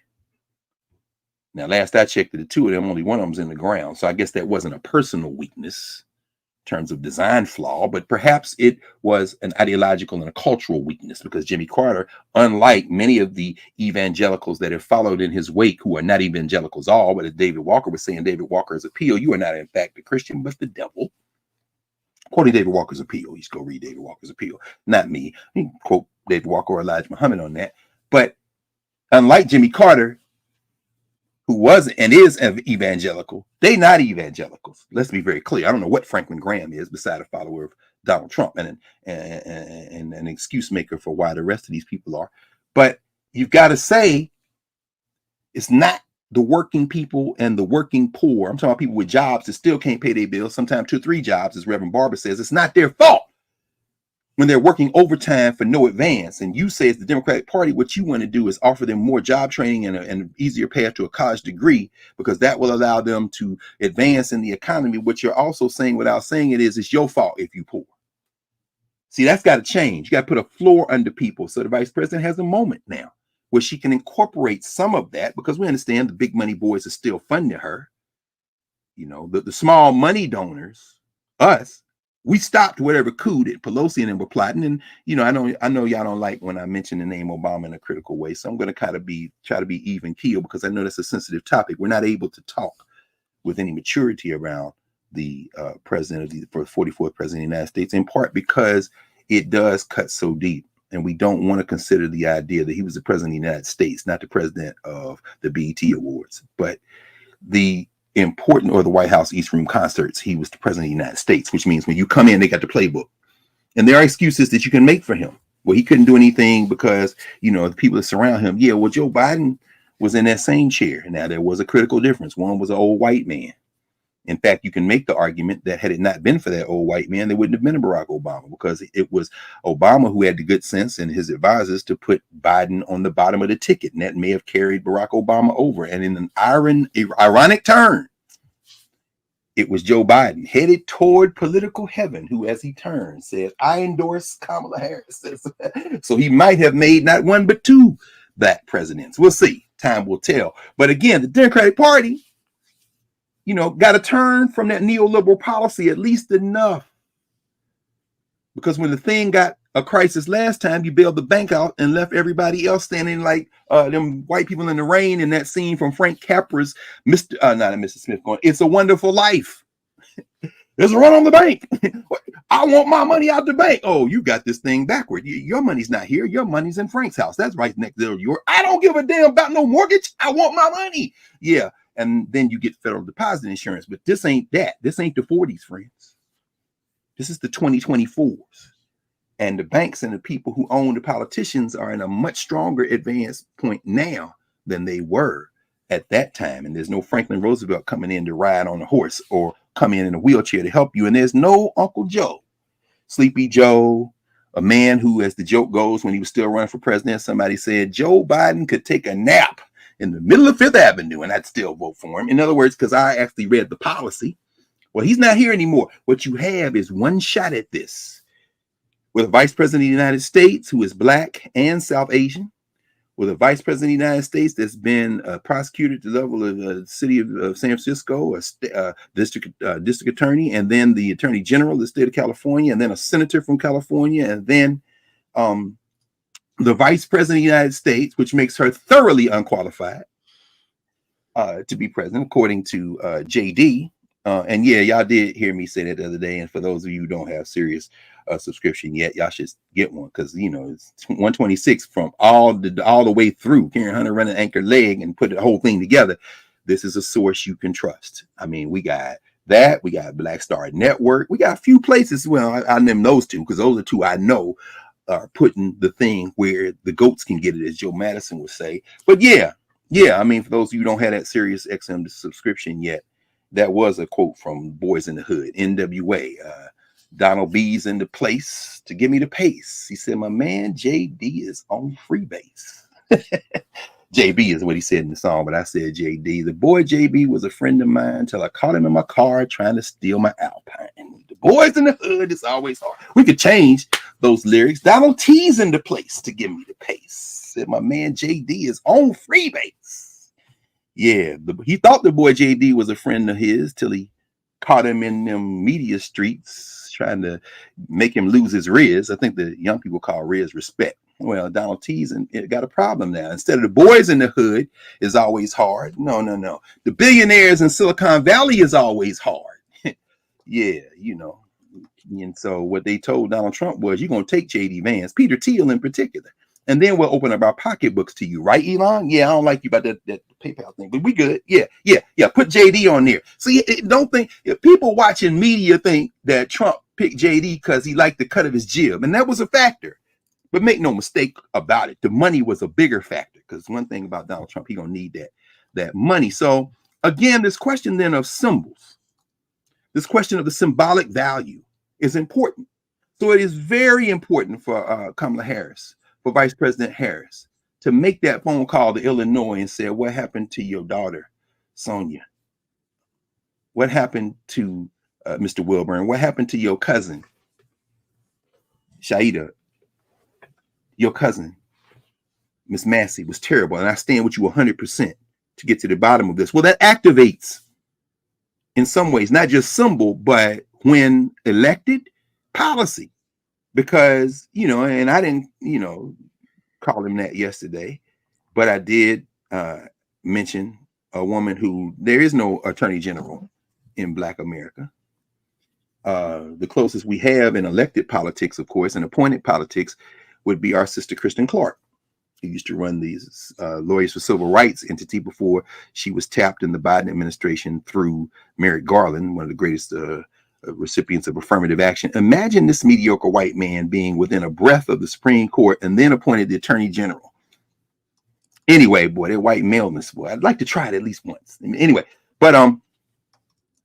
Anyway, the point is this: it's just to see what it feels like, never to stay there, because I don't want to, I don't want the crimes that come with it. But Kristen Clark was as close as it gets, and so I started to frame it yesterday with Ben Crump as Mr. Outside and Mrs. Inside, Mr. Inside and Mrs. Outside. Mr. Inside being Crump, meaning inside in our governance formation, the second of our Africana Studies framework categories, who we are to each other. Inside that, if Al Sharpton and them want to call him, and even Joe Madison want to call him Black America's Attorney General, okay, in that, if you want to say that, but on the outside, in the social structure, that would be Kristen Clark. And he had nothing but effusive praise to give to Kristen Clark. And we were running up against the clock, so I didn't say it, but imagine in President Kamala Harris's administration, if and when Kristen Clark is nominated and confirmed by a Democratic Senate to be the Attorney General of the United States. See, we got to play chess at this point. It's not about playing around on the internet or the dreams of a fantasy in which things get so bad that the people come together and gather as a revolutionary force, having all of a sudden studied everything from Marx to Cedric Robinson, and then move as one force to transform the society. I would love that. That would be a fantasy. In fact, that is a fantasy.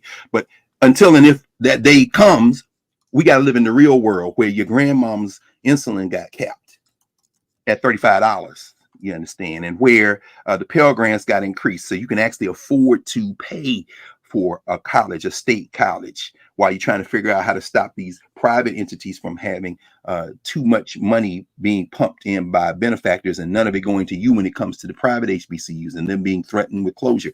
Until that, we got to live in the real world. But I'm saying all that to say the symbolic value of the presidency is important, which is why, again, I'm thinking finally around that question of taking Zainab Badawi's book with me, because normally I wouldn't do this. It's kind of a popular book, and I typically trend toward the more kind of specialized texts when we go and study abroad, because I can provide the general gloss if I need to at certain moments.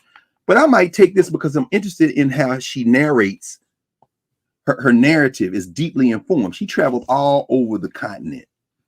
She went to at least 30 African countries, interviewing scholars and politicians, historians, archaeologists, anthropologists. And she writes this about the Nile Valley in part. And she's talking about Queen Hatshepsut here, which we're going to go to Hatshepsut's mortuary temple in about a week and a half. She says, it was rare to be a female ruler in dynastic Egypt. Depends on what you mean by female ruler. If you mean the person sitting in the chair of the Peruwa, then yes. Overwhelmingly, those were male, but they were not exclusively male. If you're talking about the line of genealogy, then you don't have a genealogy without the women in the royal lineage. So, I mean, it depends on what you mean. I think here this is talking specifically about who sits in that pharaonic seat. She goes on and says, precedents were few. In the Old Kingdom, Nikotris took the throne during an interregnum, a period between kings. I wouldn't use the word interregnum because the Peruwa is not a king. Again, I'm stopping here and editing that to make a point. This is still, the brilliance of this sister notwithstanding, written through a social structure lens, because you wouldn't use the word interregnum, which some of y'all learned like I did in elementary school, the period between kings, something that applies to England, not to Africa. Interregnum, if you're not gendering the ruler who sits in the seat. But precedents were few. In the Old Kingdom, Nitocris took the throne during an interregnum. Sebek Nefru was briefly queen at the end of the 12th dynasty. Again, not queen, pharaoh. That's a distinction with a difference. And Tausere was considered a usurper. I love her shorthand, though, because that needs to be explained, but she's writing a popular book for a popular audience. This is not a critique at all, an absolute understanding. And I think this is a very good and affordable. I think it's like $20, $25 tops. It's a good piece. I would encourage you, if you want a single volume thing to give you a general gloss on in memory of African people, be interested in office hours on Monday night. Anybody else who has any thoughts about this, come on in. Let's talk about this book, because I'm sure there are others who have it.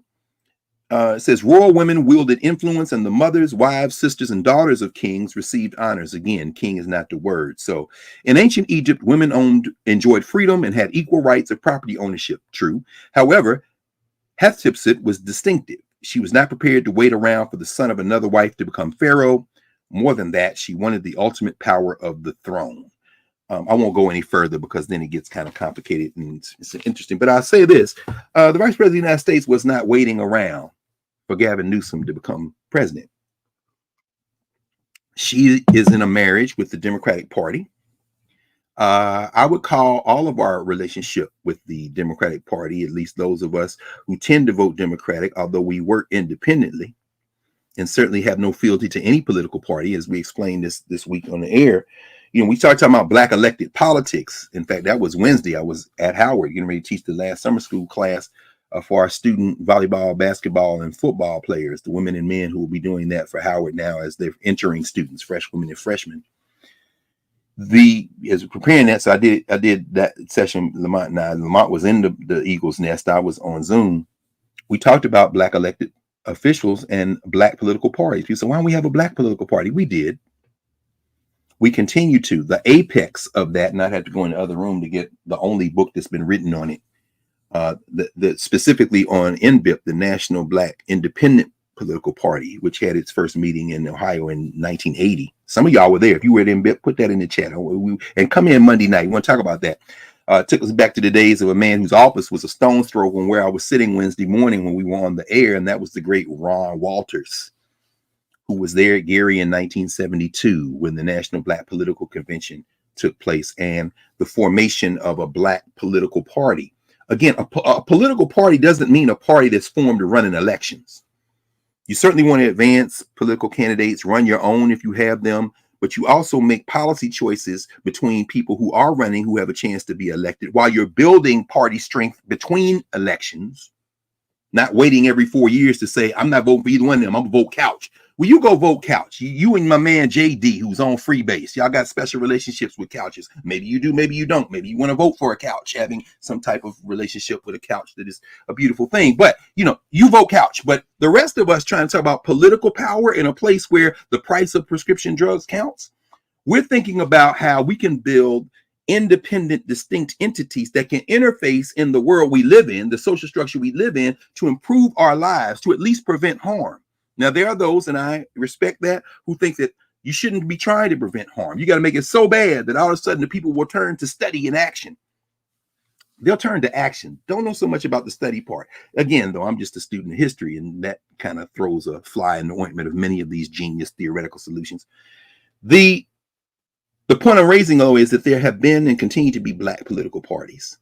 Those parties exist to gather people. When we gather, you're thinking about policy. You're thinking about, in the case of the Gary Convention, here are the point by point things that will benefit Black people, not just the Black upper class, which is doing okay.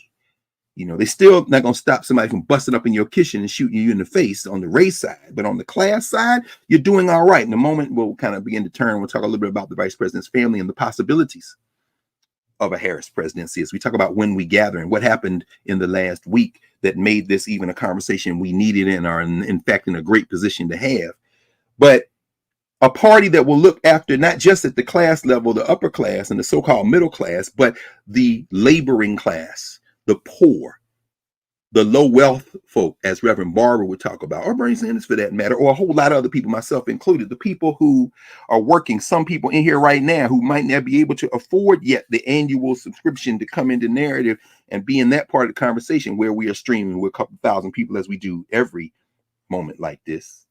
At least as a floor, a couple of thousand, as you say, Prof, that number probably continues to grow up and grow. And in a moment of crisis like this, it'll probably get to the point where it might try to overwhelm the capacity of the platform, which we know it won't because you already didn't thought about that. But even that's why we still in these YouTube streets for the people who don't have the two nickels yet to rub together. That's important. Who just have enough money to have a subscription to an internet provider or a phone plan that allows you to watch this on your phone or to be in conversation on your iPad or on your laptop. Something that, you know, a Black political party is determined to put a floor under us, under all of us. Again, the Biden-Harris administration with access to the internet, broadband access, thing that's driving the fascists crazy and the neoliberals and the corporate people who love them crazy. Why are you giving these people anything? It's their fault if they're not rich. Now come back to Walmart and buy 5 pair of drawers for $1. No, I'm not coming to Walmart anymore. Where does the Walton Foundation give its money? In other words, we got to start thinking that way. But until we do, and unless we do, we got to understand that the people who are elected are the people who are there. And sometimes symbolism is important, like Rashida Tlaib on her birthday, sitting there in a keffiyeh, watching a mass murderer give a speech to the United States Congress. Very uncomfortable for that sister, because her family has been harmed in Palestine. Her family has been hurt in Palestine. And even if it wasn't her blood family, the fact that she's sitting there representing all the people who have been harmed by at least 40,000. Funny, isn't it, that they put that number of Palestinians killed by the mass murderers of the Israeli Defense Force at 36,000 and it's just stayed there for months? You really think they ain't been killing people? Meanwhile, if you read any news source, including all the papers, you see that in fact, these people did something. And by these people, let me be very specific. I don't want anybody to mistake what I just said, because there are millions of Israelis in the streets in Israel protesting the mass murdering Bibi. Netanyahu. Yeah, there was an article in the paper. I want to say it was today. Give me a second here.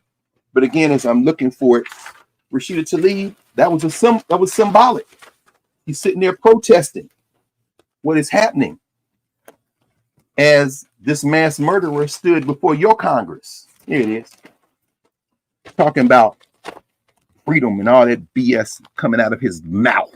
While millions in the country he claims to represent are protesting against him, saying you need to go to jail. Plus, you're making it more problematic for us. We happen to be Jews. And when you say the name Jew now around the world, do you think we're safer or not safer thanks to your actions slaughtering people? Today's paper, Financial Times, page 4. Elah Ben Zion reporting from Jerusalem. Israel seizes cultural site in West Bank. Palestinian land rich with archaeological significance earmarked for tourism. Friends, listen carefully. The Israeli military has seized a plot of Palestinian land at the heart of an archaeological site deep in the occupied West Bank, where Israel's Heritage Ministry confirmed its plan to raise a, quote, gigantic flagpole. This is not rumor, friends. This is not people playing on the internet, friends. This is not people saying, I don't know why we in that. They ain't got nothing to do with us. Really, you don't remember? We're having this conversation in English because of what happened to us. Oh, it's not a time to be stupid. It's not a time. We can transform an idiocracy.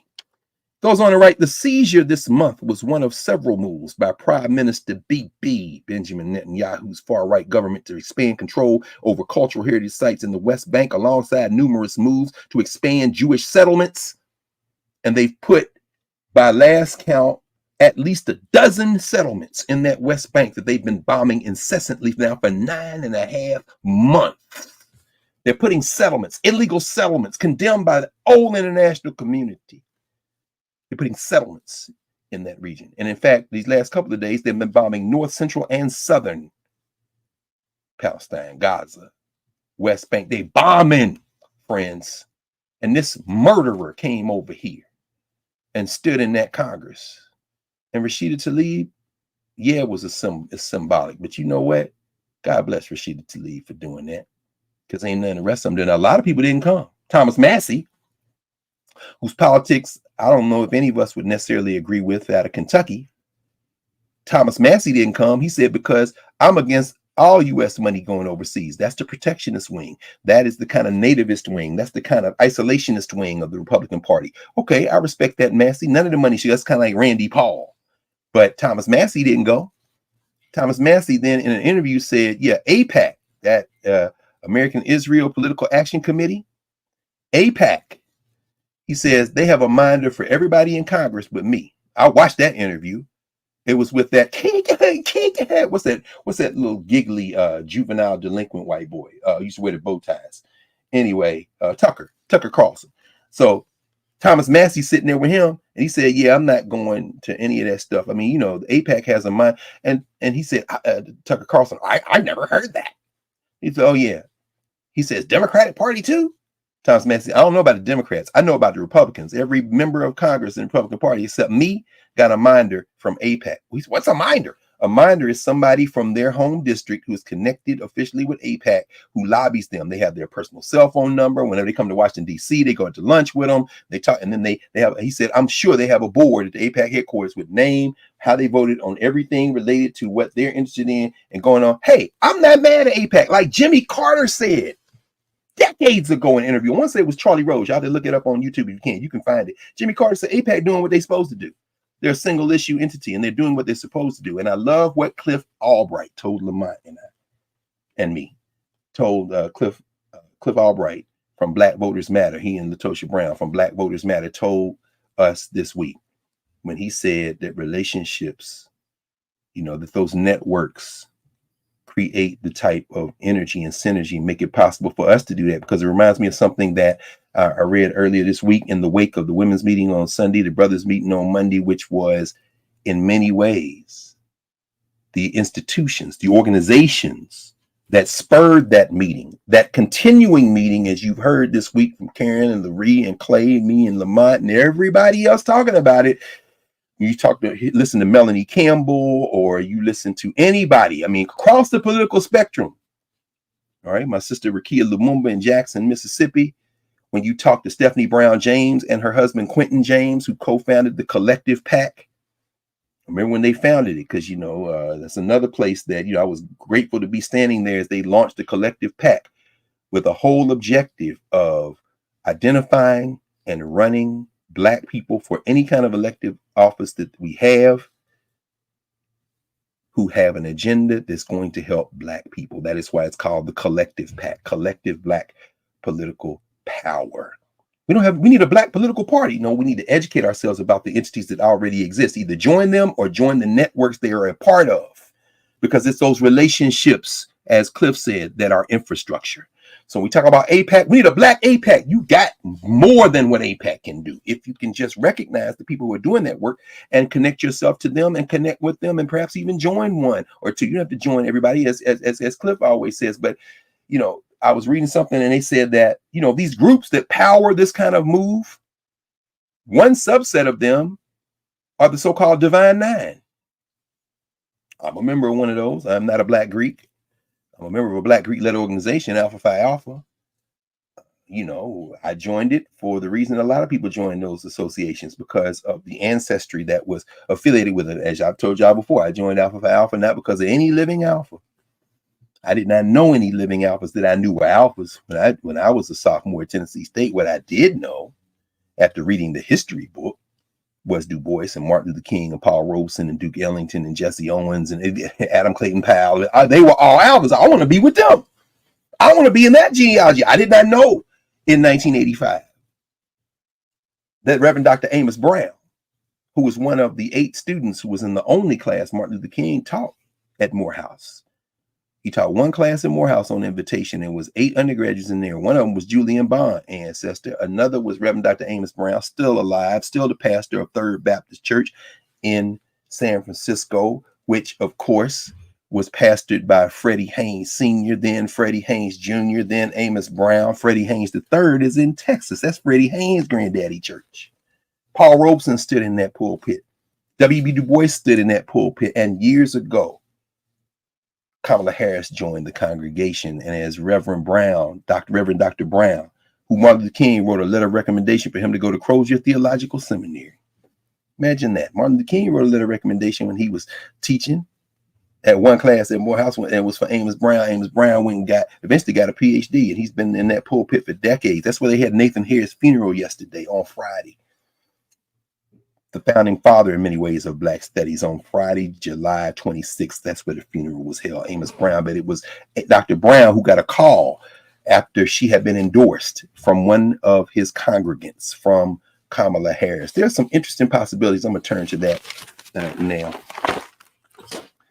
There are some interesting possibilities, and I want to talk about that in this context, again, of the women and men who gathered over the weekend. Joe Biden, turning as he ascends to political immortality with the middle finger to whoever wanted him out and wanted somebody who wasn't Kamala Harris in, and say, I endorse Kamala Harris. Oh, well, still wouldn't silence it, because you saw the cosplay coal miner. Here's Uncle Joe. He's moving kind of slow at the junction. Joe Manchin. Oh, maybe I'll re-enroll as a member of the Democrat Party and run for president. Them sisters was like, sir. I love how Black women use their words. Sir. When you hear Black women say sir, you better back up. Sir.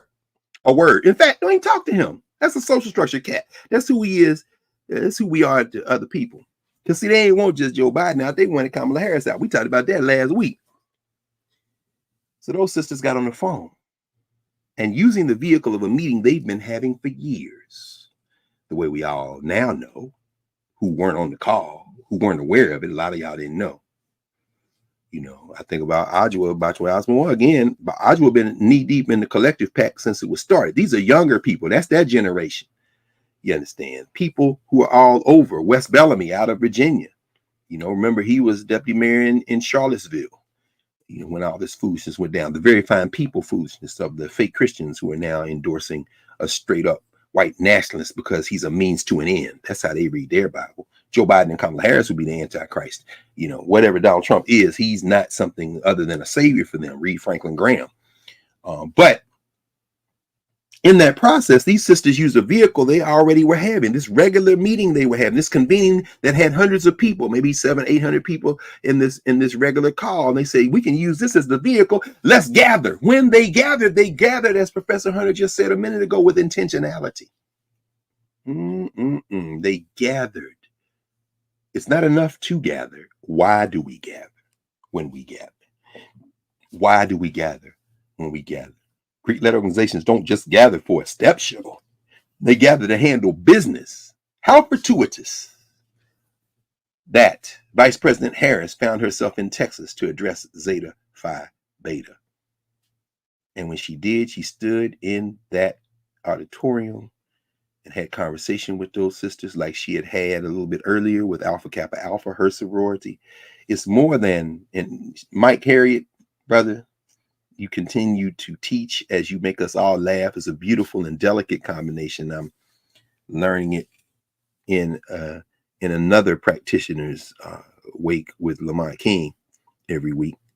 You can make people laugh a little bit. It helps the medicine go down. It's important.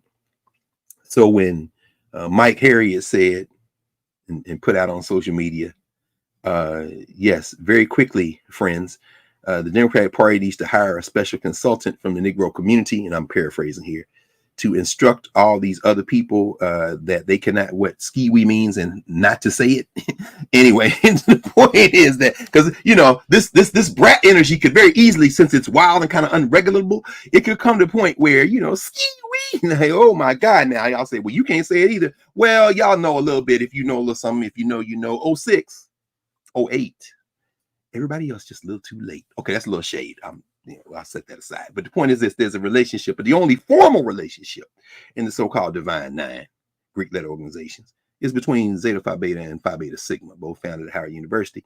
And the Zetas and the Sigmas, they got a special, let me not make no handshake. They got a special relationship, formal relationship. And Kamala Harris is not wearing pink and green in that moment. She's not wearing blue and white. She's wearing the Divine Nine energy, and that Divine Nine energy, which also empties into these other formations in a network, because as Cliff Albright said, relationships are infrastructure. Guess what? We talk about APAC. Well, we got a Divine Nine pack. And Stephanie Brown James and her husband Quentin James were both undergraduate students where they met at Howard University. They were my students, in fact, specifically Stephanie Brown James. Brown at the time was, as a sophomore, president of student body at Ohio State, because she's from Cleveland, Ohio, at Howard. And, sitting with her in her office or in mine, sitting there talking, this child's a teenager. Now I look up, and she's, with her husband, co-founded one of the most important Black political action committees we have. And they were at the center of that. It's her on the women's side, him on the men's side, together, collective, because it wasn't a competition. And when that text went out, even as Professor Hunter's phone was blowing up with people saying, what must I do to be saved? And just reassuring, even as you'd probably like me, like, what the hell? Let's think about that. I know is that I was coming back here from downtown DC. I'm book hunting. I come back and I get the new, whoa, what the, now I'm watching who's following the line, who's not following the line. Pelosi ain't said nothing. Schumer and Jeffries ain't said nothing. Obama ain't said nothing. And then something happened when we gathered. Those women said, let's talk. A couple of hours, call to the head of StreamYard, like, what the hell? We broke this shit. Can we get 10,000, 20,000, 30,000, 40,000? What the hell? Oh, are you 50,000? What the? Then that's just the number, as you said, probably, because what happens now? Sisters who can't get on the call because they sent the link to everybody they know. And of course, we're a community. We're not Black women and Black men. Not a gender fight. I told y'all years ago in Philadelphia Freedom Schools, our students read my man Bakari Katwana's book, The Hip Hop Generation. It's 20 years ago. And then invited Bakari to Philly to talk about it. 200 high school students. And these young people had read word for word, line for line, paragraph for paragraph, page for page, the whole book back and forth, marked it up. Bakari came, they started asking him questions. One of them young people I'll never forget, almost 20 years ago, said, why you got a chapter on the battle of the sexes? Our sexes don't battle. Why you set this up as a cultural paradigm? And I never forget Bakari standing there smiling, happy, also just so enlightened by this engagement with students who had read, which is why I will never abandon the fundamental power of deep study. As Reverend Brown told me in Lamont the other morning, study quality literature. Just reading is okay, but reading quality literature is what you're trying to do. Never abandon that at the center of literacy programs. Don't tell me you're doing a literacy program, you turn everything into hip-hop lyrics. That's cool after you sat with the text, friends.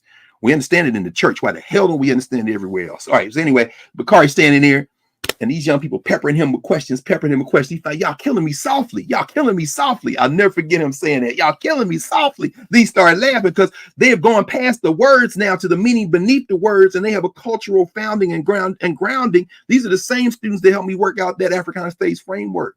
I will love those students to the day I make transition. They were teenagers in conversation with the Howard students and with educators from around the city of Philadelphia. That's where that Africana Studies framework came from, and it's only grown and deepened, but it was through conversation. And as he did that, said, the sexes ain't battling. What are you doing there? So anyway, what I'm saying is that text on Sunday went out to everybody. Me too. A lot of people in here. YouTube side, Nubia side, we all part of a community. That text went to a lot of people. It went to me. What did I do? I turned around and sent it to every sister I knew, many of whom had already gotten the text. Now, did I, for a moment, say, I want to come in here and see what? No. Because, see, I know enough after all these years of reading and sitting with people and being in the community and being part of the community and working. It's not cosplay. I understand the deep value and the long memory and genealogy of gathering according to what clusters are most effective to help the community. And so many times in our journey, particularly in this hell that we're in now, this settler colony world, has been women's associations. So when Valethia Watkins Beatty this week was teaching with our student athletes and students in the STEM and Humanities and Social Science program, and having conversations about women's organizations, the National Association of Colored Women, the Colored Women's Club movement, and all of the affiliations that didn't have formal titles, that just become when women gather. Understood the power of that. So no, I ain't think for a minute to doing that. Just like I've said before, when the Million Woman March came to Philadelphia, shout out to Sister Filet and all those who organized that march in Philly. It was my honor to babysit. My godson and them say, hey, y'all all go. I got the kids. Y'all go to the gathering. I'm here. Not that I wouldn't do it anyway and didn't do it many times, but my godson Khalil, who now has a PhD, he's a whole physics scholar, but he was a little boy at that time. And I'm like, go, y'all go. I'm good. Y'all good. I'm not going down there. I would like to see Winnie Mandel. I'm not going, you know what I'm saying? But anyway, the point is this. So I didn't look in, but guess what happened? The cosplay coal miner, whatever they was going to try to hatch in California or wherever Nancy Pelosi was at the moment. How many? What? They did what? $1 million, $1.5 million. It's $2 million. Oh, this ain't the billionaire class. This ain't George Clooney either. This is not the swamp creature from Louisiana, James Carville. This ain't everybody on MSNBC or CNN. It's not the editorial page of the New York Times. You body Joe.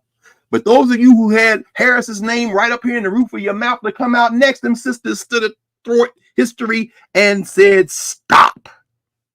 Thanks. Now you're trying to regroup. But what you don't know is, yes, it was women gathering. But guess what?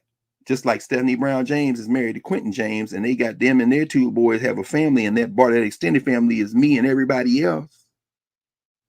Those sisters are not operating like you think you have to operate in some kind of gender war. No, there's not just solidarity. There is community, which means what? As they were gathering, guess who was like, how the hell did y'all do that? Okay, what we need to do? That was the brothers. Cosplay very quickly took his whack-a-mole ass back down in his hole. Sorry, George Scarborough and every damn body else, because whatever that little soft racism y'all got that comes right up, bubble up, and when you start talking like this on TV, Eddie Glaude may not say nothing, my friend Eddie Glaude, but guess what? We operate in an independent governance space, friends. No one's looking to you for our voice or trying to figure out how to contour it to make you happy. As my man, I'll say my man, I did not know this brother, but my God, what a beautiful spirit he was, which is why we played some of this music yesterday morning. The great Tumani Diabate, the virtuoso, of the Cora Ajali, DJALI, Ajali. There he is. He made transition at age 58. There he is with the great Ali Farka Touré, with Tumani Diabate in one of their several albums. These are the memory keepers, friends. This is what we look at. Shakespeare is cool. Yeah, fine. That's all good. Well, all of your writers, you know, Sophocles, Hawthorne, Poe, you know, although, of course, Percival Everett bodied Twain and very good with his novel James we talked about. But this brother here, in his spirit, what did he say? At the end of this obituary, he made transition in Bamako, Mali on the 19th. He said, when I play with other musicians, I don't play their music. I play my music. And I don't let them play my music. I say, play your music, and I'll play mine. We put it together, and it becomes a new music from the heart. See, on Sunday, when they gathered, those sisters played their music. And then the next night, taking their lap in the relay, the brothers played their music. We played our music. We were in office hours when Roland Martin and the Black Star Network hosted, along with the quartet that had come together and gathered brothers to become the point of it, the gathering of the brothers, you see. But they had been talking with the sisters all along. There are people in both of these rooms here and over the week who will watch this who will understand what happened, because some of y'all were in those conversations like I was. You're getting the text, you're seeing they're putting the infrastructure in behind the scenes. Black Star Network doesn't have the limitations of Zoom or StreamYard, limitations that were burst through, by the way, as sisters in that Sunday night call made calls to other women who made calls to other people who got to the platform owners to say, lift that cap, raise that cap. And those who got around it by saying, we will link it to Clubhouse, we will link it to other StreamYards, we will link it to other Zooms. And so the official number will never be known. But the Black Star Network didn't have that because it went live stream on YouTube. It went on the Black Star app. It went in addition to the chat room. It went in addition to the thing that could be signed up with, which was overflowed hours before the thing jumped off. And so when they gathered to rechannel to Mani Dabate, I don't play your music. I play my music. Then you play your music. And when we get together, we'll make some new music. This is the history of African people. That's all we've been saying. That's integration. This is what Du Bois was saying and Zora Hurston was saying. This is what Marcus Garvey was saying, Elijah Muhammad was saying. This is what Mary McLeod Bethune, Ella Baker was saying. This is what the Student Nonviolent Coordinating community was saying. This is what the Congress of African People were saying. This is what the CARICOM community needs to be saying, and it has said at key moments. This is what the Organization of African Unity was saying, and at that moment, the African Union, when it is right, is saying. This is what the Pan-Africanist Congress of Azania was saying, which is what the African National Congress used to say. We will play our music, you play your music. Then we come together and make some new music. But what I'm not going to do is play your music. Oh, when I play your music, I become a wholly owned subsidiary of the Democrats, the Republicans, or the party. It don't matter. Shout out to Tim Scott and Byron Donalds. What? I don't have a place to stand. I become your plaything. Oh, but those sisters played their own music. Cosplay. Nancy Pelosi. What the hell? How much money? How much money? Okay, well, damn, we might have to endorse her. And I don't know what was going through the Obama's mind, and I don't care, because at that point, they are rendered where they should be. And where should they be? They should be tools in a larger work, not symbols to venerate as somehow, because that's when the fights start. You projected your fantasy on something. We project our fantasies on the presidency all the time, which is why people, instead of between elections, building the kind of strength that might make a Democratic and Republican Party ultimately marginalized, look every 4 years at the presidency as if it's a proxy for organization. I'm going to run for president. Who are you? Snoopy or Snoop Doggy Dogg, apparently carrying flags or lighting torches, whatever. I'm going to. No, why are you running for president? Because I mistake the office with power instead of organization with the type of power that will then make that office do what we want it to do. Ask AIPAC. And now, increasingly, perhaps you might have to ask the Divine Nine, or that federation of women and men now together as community. Because what happened once you played your music? That's when the white women, oh man, that white women poster I saw on social media cracked me up, because it reminded me of the 19th century. Y'all remember that 19th century poster after African men are recruited into the United States Army because the U.S. Army realizes it might lose this war with the Confederacy unless they let us fight, and we're going to murder everything moving with joy. with joy. With joy. Y'all remember that poster? Oh my goodness. That poster that gave a visual to the song, Give Us a Flag. After J.C. Fremont told Lincoln how to beat the Confederacy, you got to let these black people fight. How McClellan said, you keep them niggas away and I'll win the war. And then he got his booty handed to him. And then the Africans was like, now, no. And then finally Lincoln concedes after these losses. And it's like, gets Delaney in, brings Douglas in. Delaney's like, yeah, give us some guns and some black people to give orders. And we're going to murder everything moving. We'll win this war. And then Lincoln's like, well, shit, he might kill me. Yeah, make that guy a major. Remember that song, Give Us a Flag? How did it go? Fremont told them how, when the war had just begun, how to save the Union and the way it should be won.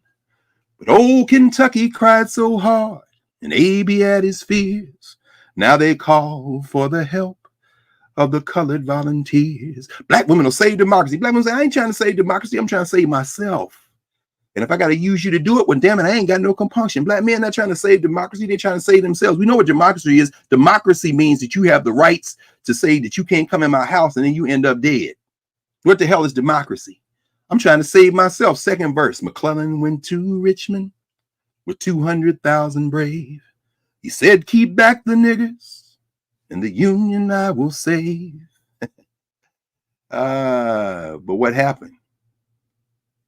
McClellan got defeated and the Union's still in tears. Now they call for the help of the colored volunteers.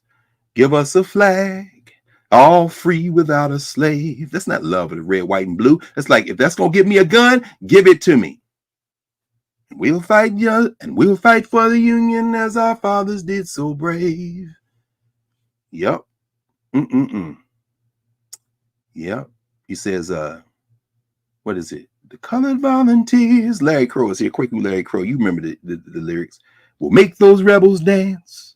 We'll fight for the Union if we only get our chance. This isn't about saving democracy. It's about saving ourselves. So people say, well, Karen Hunter is a shield for the Democrats. Greg Carr is a shield for the Democrats. Roland Martin is a shield for the Democrats. You're not paying attention, or you're an agent of chaos, or you're a bot. Those are only three options, friends. If there's a political disagreement, we should come in and talk about that. That's why we have office hours. So when the women gathered and the men gathered, did social media unearth or mediate or curate that meeting? All three. Science and technology category of our African Studies framework. How do we use or create science and technology to advance our common interests in any given moment in time and space? Well, on Sunday night and on Monday, what you saw was we used those places to shine light on things that already existed, on potential pacts, on formations that existed. And it also mediated and grew new dimensions of that. Again, as Cliff says, what is our infrastructure? Relationships. We got the churches, we got the places, let's stitch it together. And then it also curated a narrative. We got to be real careful about this. The launching in days tracks with the microwave society we are in, because now you can't do anything but endorse her. Pelosi, which means Schumer and Jeffries. And then in a call that was released at 5 o'clock in the morning, she's walking in Indianapolis with the phone to her ear, and it's an endorsement from Michelle and Barack Obama. Oh, you're together. Oh, laughing. Yeah. Okay. Yeah. Now, okay. Well, guess what, bro? If you was in New Orleans, it was the second line. Second line already passed. So jump in front of it. No problem. I ain't got no problem with that. Let that man lead. Let him lead symbolically. We got a record, though. We got a record. And in that record, she's going to have to make some adjustments. As Reverend Barber has said in these last couple of days, we're in all in. As Bernie Sanders said, we're all in. We're all in. Now, expand this, turn it slightly, claim every good thing that came out of Biden Harris, and now you must establish what you will do. The phone call was important. Not coming back to sit in front of that mass murderer as the presider over the Congress for mass murdering BB. That's symbolic and also very important. Taking his hand like you smell something on him was also important. Giving the statement after it where you say this war must end, and this is, which reinforces what you've said before, Different from what Uncle Joe said. Sleepy Joe said he a Zionist. Yeah, you didn't say that. And it's important for you not to say that. But we need more than empathy, Madam Vice President, which means because when the semester starts, which will in a few years, only a few months, a few weeks, not months, weeks on these college campuses, anybody who thinks those protests aren't going to resume isn't paying attention. And maybe it's not like the spring where Bill Ackman, who valued his company for initial public offering at $25 billion, and the Financial Times reported the day before yesterday, had to scale that value back to like $2.5 billion, which is hilarious because he said part of that $25 billion valuation, Bill Ackman, the billionaire who worked real hard to get rid of the first black woman president of Harvard, Claudine Gay, Bill Ackman said part of my valuation is my social media presence, in collusion with a whole lot of other funky ass forces. Well, part of that problem is in supporting these mass genocide folk, it was very symbolic. You think Ackman gonna support Vice President Harris? Forget it. The billionaires have already lined up. Elon Musk, I'm gonna give 45 million. Wait, I ain't say that.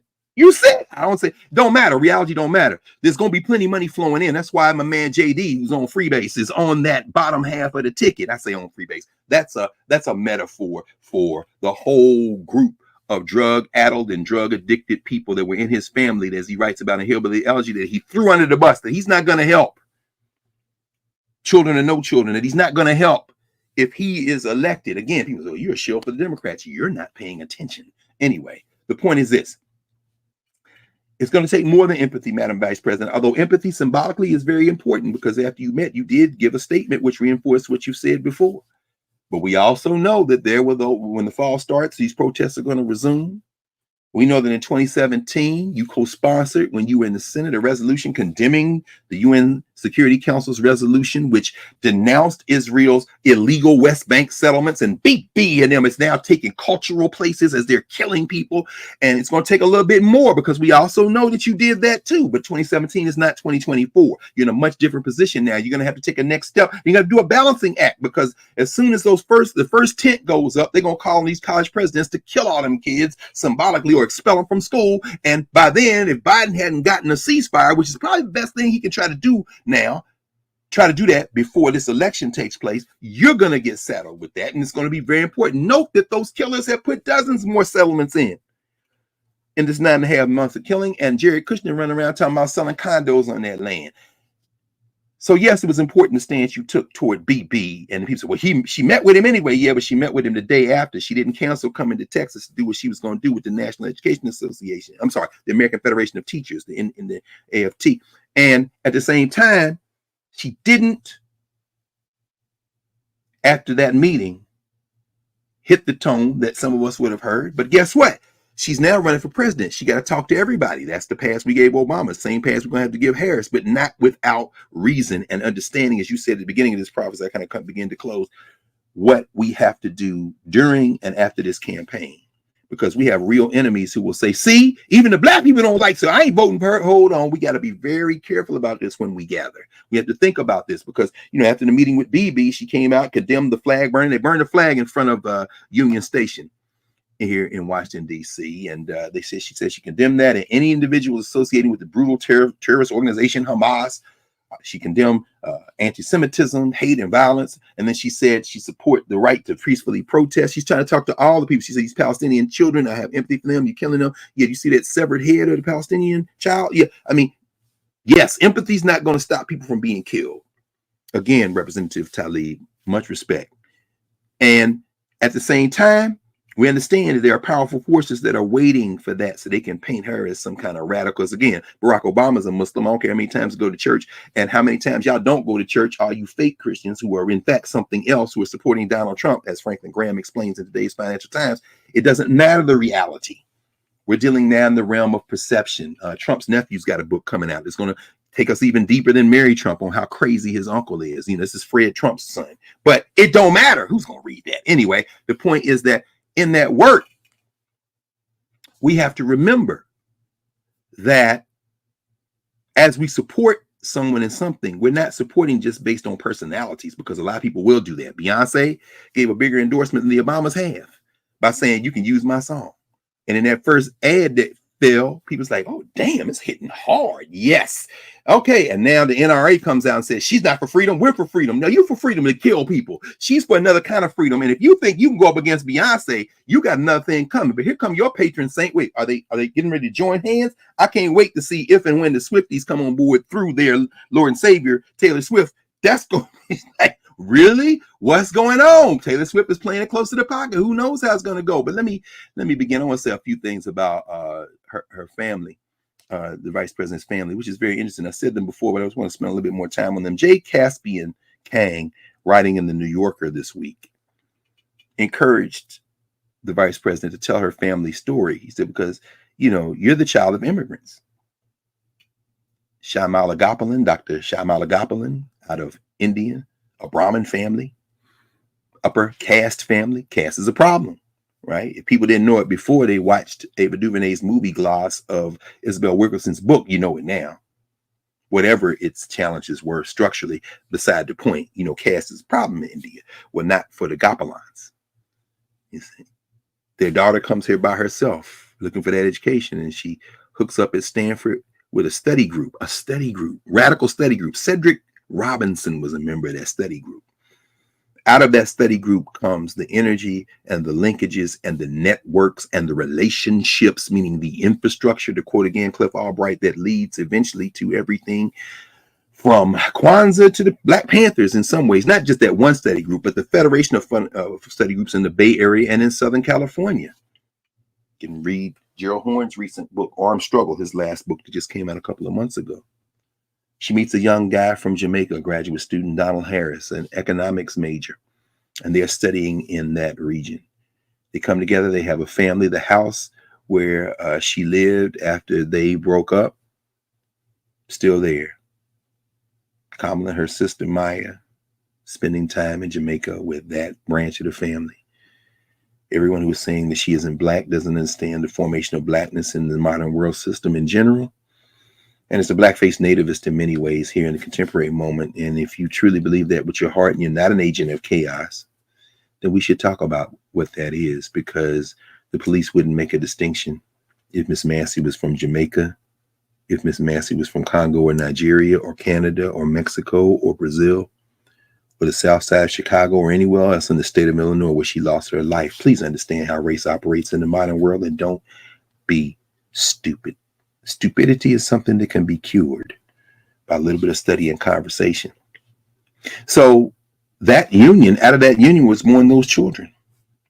And Jay Kang, writing in the New Yorker yesterday, is when the column dropped, because I checked my print version of it, which is for the week of July 29th, and it wasn't in there. So it's on the website, the New York website. He says, you should tell your family story, because it is a story of immigrants. And it is a story of possibilities. And it's a complicated story. And it made me think about the family, because, of course, they haven't said it, but right now, as they're scrambling, as they're trying to keep their presidential candidate from speaking off script, which is all he does. But I'm quite sure for the last few days, as I'm sure we all are sure, that more N-words have come out of Donald John Trump's mouth, who would not make a distinction on where Kamala Harris's father is from, unlike some people, unfortunately, in our communities. Donald Trump doesn't make that community. The N-word touches us all. And if you don't think that she's been called the N-word more this week than in any previous week by many of the white nationalists, including the lead white nationalist, the fascist, the MAGA man, then you're not paying attention. Where's Donald Trump? Where, he's been to rallies. I know he says, if you vote for me 4 years from now, you never have another election. The man telling you he gonna finish the playbook Adolf Hitler had. Shout out to Harlan Crow, of course, who has Hitler Memorabilia and owns Clarence Thomas. I mean, they're telling you in public what they going to do. Project 2025, which people who said they've read it and say, I still don't see the difference, must be telling you I don't have reading comprehension or I'm lying. These are the only two options, friends. They're telling you what they're going to do. But, Jay Kang said, you got to tell that story. You got to talk about Shyamala and Donald. And Donald Harris. So funny this week as we wound up in class, we were talking about this, because now these young people say, what do we do? I ain't gonna tell you what to do, but let's look at some of the facts. And as we're talking about, everything, including her family, I mentioned that Donald Harris is still alive, and a gas went through because all these young people got laptops, right? So they're looking up Donald Harris, Dr. Donald Harris, economist Donald Harris. He's still alive. I said, yeah, for a while he's living in DC. He might still be living here.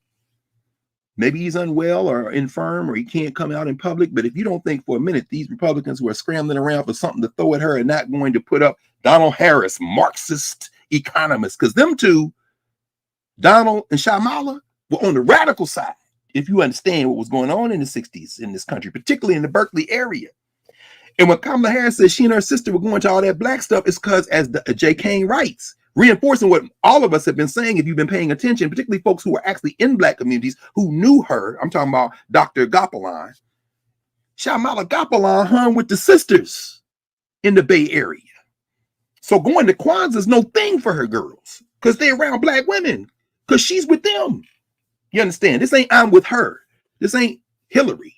We're going to play our own music, friends. And so in that process, you can talk about that. And isn't it interesting? Today's New York Times front cover, as I kind of begin here, we're all going to wind up because we've been over 2 hours now. I don't want to go for it. But again, last week we weren't here. Now we're here. We can connect those two things and keep going. This is the front page of the New York Times, just above the fold. Usher Vance is adjusting to life as prominent political spouse, leaving the fast track to focus on family. Y'all know who that is, right? Usher Vance, my man, JD is on free base. Usher Vance is JD Vance's wife. Usher Vance is a whole lawyer and right up in the criminal enterprise with her husband. The Silicon Valley, the venture capital, all that. But what's interesting about it is when he was announced as the vice presidential nominee, remember that scene in Blazing Saddles, Mel Brooks, where Cleavon Little comes riding in for the first time as the sheriff in the town. And they say, "You're a new sheriff." And they're like, "Yay, yay." And then they see him and the bell is ringing, bong, bong. And the one old white man like, "The sheriff is a bong. The sheriff is a bong." And every time you hit it obscures the N word he's saying. And they all like, well, they announced JD Vance. And he comes walking down the red carpet at the Republican National Convention with his wife. And as he walks down the red carpet with his wife, they like, what? The wife is the what? Usher Vance is Indian. We're in uncharted territory, friends. In the wake of them sisters doing what they did, and them brothers doing what they did, when we gather, playing our music, these people who raised this money for Nikki Haley, another person whose people came from India, said, we taking that money we was pledging to Nikki since you said you was never going to vote for Trump, and we giving it to Kamala. Nikki Haley said, oh, because guess what? This lady here, she Indian, and she's brilliant, and she's as calculating as her husband. She a whole lawyer and got money. She dropped all that to play wife and mother. Nikki Haley, she didn't take that route. Nikki Haley got her anglicized name, you know, and then they tried to make fun of her, Donald Trump, and then when she said, I'm not voting for Trump. Trump's a problem, even though I worked for him as a UN ambassador. And now her people running over there and she's trapped. But then there's another woman whose mama came from India on the other side. She about to be the president of the United States. It's going to be very interesting to see how they try to come at her. Because how y'all going to come at her for being an Indian? Oh, but y'all came for JD Vance's wife at the convention. So a lot of this silence on the Republican side is that their white supremacy has them apoplectic at this point. Wait, when he said it about me, that's why. Shut up, Trump. Wait a minute, hold on. We're going to attack you on. Wait, we can't do that, can we? Okay, hold on. But I want to be able to control my body too. I'd like to be able to terminate a prayer. I don't agree. Meanwhile, in the back, onward Christian soldiers marching as to war is playing, and they're like, so you got a window. Beyonce done jumped in. Y'all done had such a big old party that the 44th president of the United States was said, shit, I got to join them. So let me run out, get in front. Go in front, bro. Ain't nobody mad at you. We understand that. But Vice President Harris has a choice now, a set of choices to make. Laurel Basilton, writing in the New York Times some time ago, talks about her record as a prosecutor. We had the Howard Initiative on Public Opinion. Some of y'all heard us talk about it over the air yesterday and day before. The Howard Institute for Public Opinion. I encourage you to go to the Howard University Graduate School website. I'll drop it in the chats before we're done. And look at the Howard Institute for Public Opinion. Very quickly, it's led by Sister Dr. Terry Adams, brilliant sister sociologist by training. You'll see the members of the group. I'm one of the members of the group. But yesterday we had Dr. Dana Williams, who is the dean of the graduate school, on to talk about the results from. We put a poll in the field immediately. The thing went down on Sunday. Monday, we were on the phone when we gathered. Because what good is a HBCU except for a moment like this to employ the type of intellectual capital we can put together on short notice? So we came together. Black Futures Lab just dropped its poll of 200,000 Black people, but not specifically on this topic. So Hippo got together. We put our thing together. How are we going? We design a poll, put it in the field, and it had several focus groups: men, women, Republicans, Democrats, independents. Got a youth focus group, a couple of them coming up this coming week, and together. And then we started putting the things out. Guess what?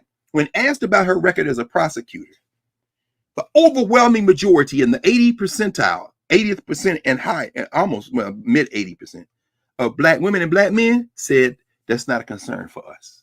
When you look at the record, you're going to see, as Emily Basinton says, among others, that in those cases where there were wrongful convictions or dubious convictions on trumped up evidence or false evidence or false testimony, when Kamala Harris was the district attorney in San Francisco, she fought against retrying those cases or dropping those cases. That's on her record. But what's not on her record is locking up women and men because their children were truants. And the number of men who ended up in convictions of African descent was very small. That's not an excuse. I'm saying you got to look at the whole record. We've seen that. So we're about to engage in a war. They're going to throw that at her. How in the hell are Republicans going to come and say that you should be against her because she was basically persecuting Black people? That's what y'all do. If you get elected Trump, like what happened in Illinois, the mass is going to happen a lot more. So she's got that. And then she's got the Silicon Valley question. As I said, her brother, her brother-in-law is the chief lawyer for Uber, and Lyft worked hard to make sure that these drivers, and they said it's because we can give them flexibility. You can give them that, and they can still organize for organized labor, and they could get benefits. But that group now, the way they're positioned in Uber and Lyft, no small tribute to Tony West, who got a $10 million bonus last year as a result of thanks for his work, among other things. They don't have the rights that they should have as organized labor. It's going to be tough. She's got to come out strong with the unions. They're going to hang the teachers' unions on her, the Republicans, as if that's something to do. And then, of course, her niece, Maya's daughter, is married to an Igbo man, a Nigerian man. That's got to make you giggle, doesn't it, Baba Oz? Because according to Ayanelli sent me something that said that the Igbo in Nigeria, in the state that he's from, is already like making cheers like we about to have one of ours in the White House. It's like, wow, it's a different thing. The politics, the identity all converge. It isn't just symbol. But when we gather, we can absolutely put our policy print on what will emerge in this campaign, in this candidacy, and when elected on that presidency. It's a time to be mature at this point. It's time to be mature. So we'll pause from there. Hey, hold on a second, Dr. Carr. I just want to go ahead. While you're doing that, I'll just mention that a couple of things. As I said again, I'll mention this one thing from last night. At the ceremony for the Carr scholars, the Bison STEM scholars, this is their 8th cohort. Shout out to my man Ron Smith, who runs the program. Just a beautiful brother from Baltimore. Came from University of Maryland, Baltimore County. He's been the leader of that work. Love that brother very much. Just a working class Black man, doesn't play. One of the young graduates last night, who's going into his freshman year at Howard, one of the students, he came up and introduced himself to me at the beginning of the summer. He said, "My name is Hoyt King. You know my father. You know my grandfather. This is Hoyt King III. Hoyt King III, the incoming freshman at Howard, said, I looked at him and said, your grandfather was my teacher. Hoyt King Sr. was a professor of political science at Tennessee State. I spent a lot of time in that man's office over the years at Tennessee State, beginning with my freshman year when I was a political science major until I went and auditioned for a play called The Drama Bug and switched to theater. But I love Hoyt King. Hoyt King is an ancestor now. I saw his son a few years ago while his father was still alive. We were getting on the metro. He lived in the DC area. And he recognized me because I didn't. We were kids last time we saw each other. We talking. I said, man, how's your pop? Oh, he's getting along. He's getting up there in age. Man, next thing you know, here comes Hoyt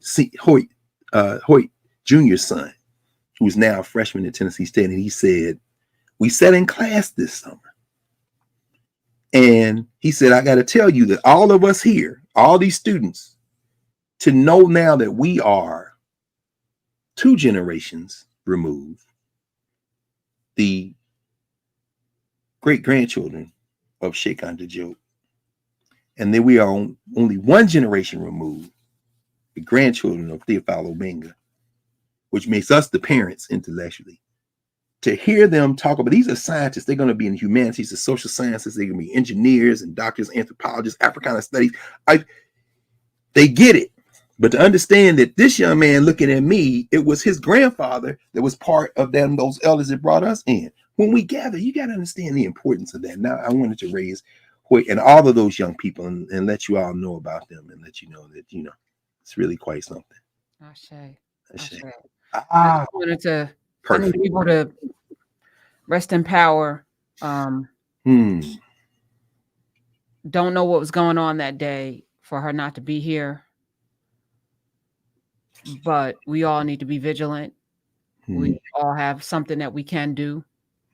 Voting is maybe step 8 in a 10-step power play, but at least puts us in a position to be able to demand the things that need to get done. And I'm very certain that a person that cares nothing about humanity in the body of that bloated narcissist, 34-time convicted felon, could care less about this woman or me or you. That's right.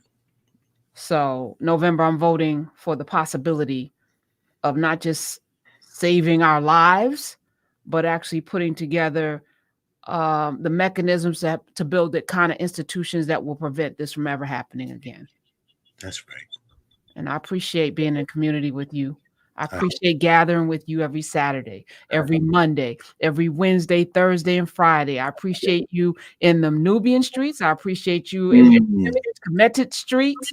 I appreciate you every place you show up. Up for us, and I love you.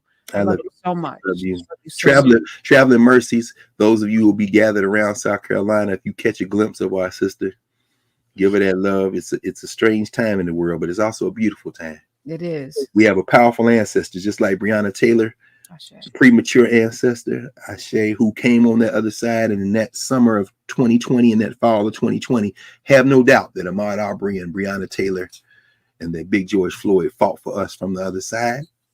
Be careful when you make an ancestor, because Sonia Massey, if you don't think she gonna make her presence felt over these next few months, you're not paying attention. So we love you. We love you. We love you. We love you. Bye, Dr. Carr. Have a wonderful. I'll see you. I'll see you shortly. Yeah, we'll talk soon. All right.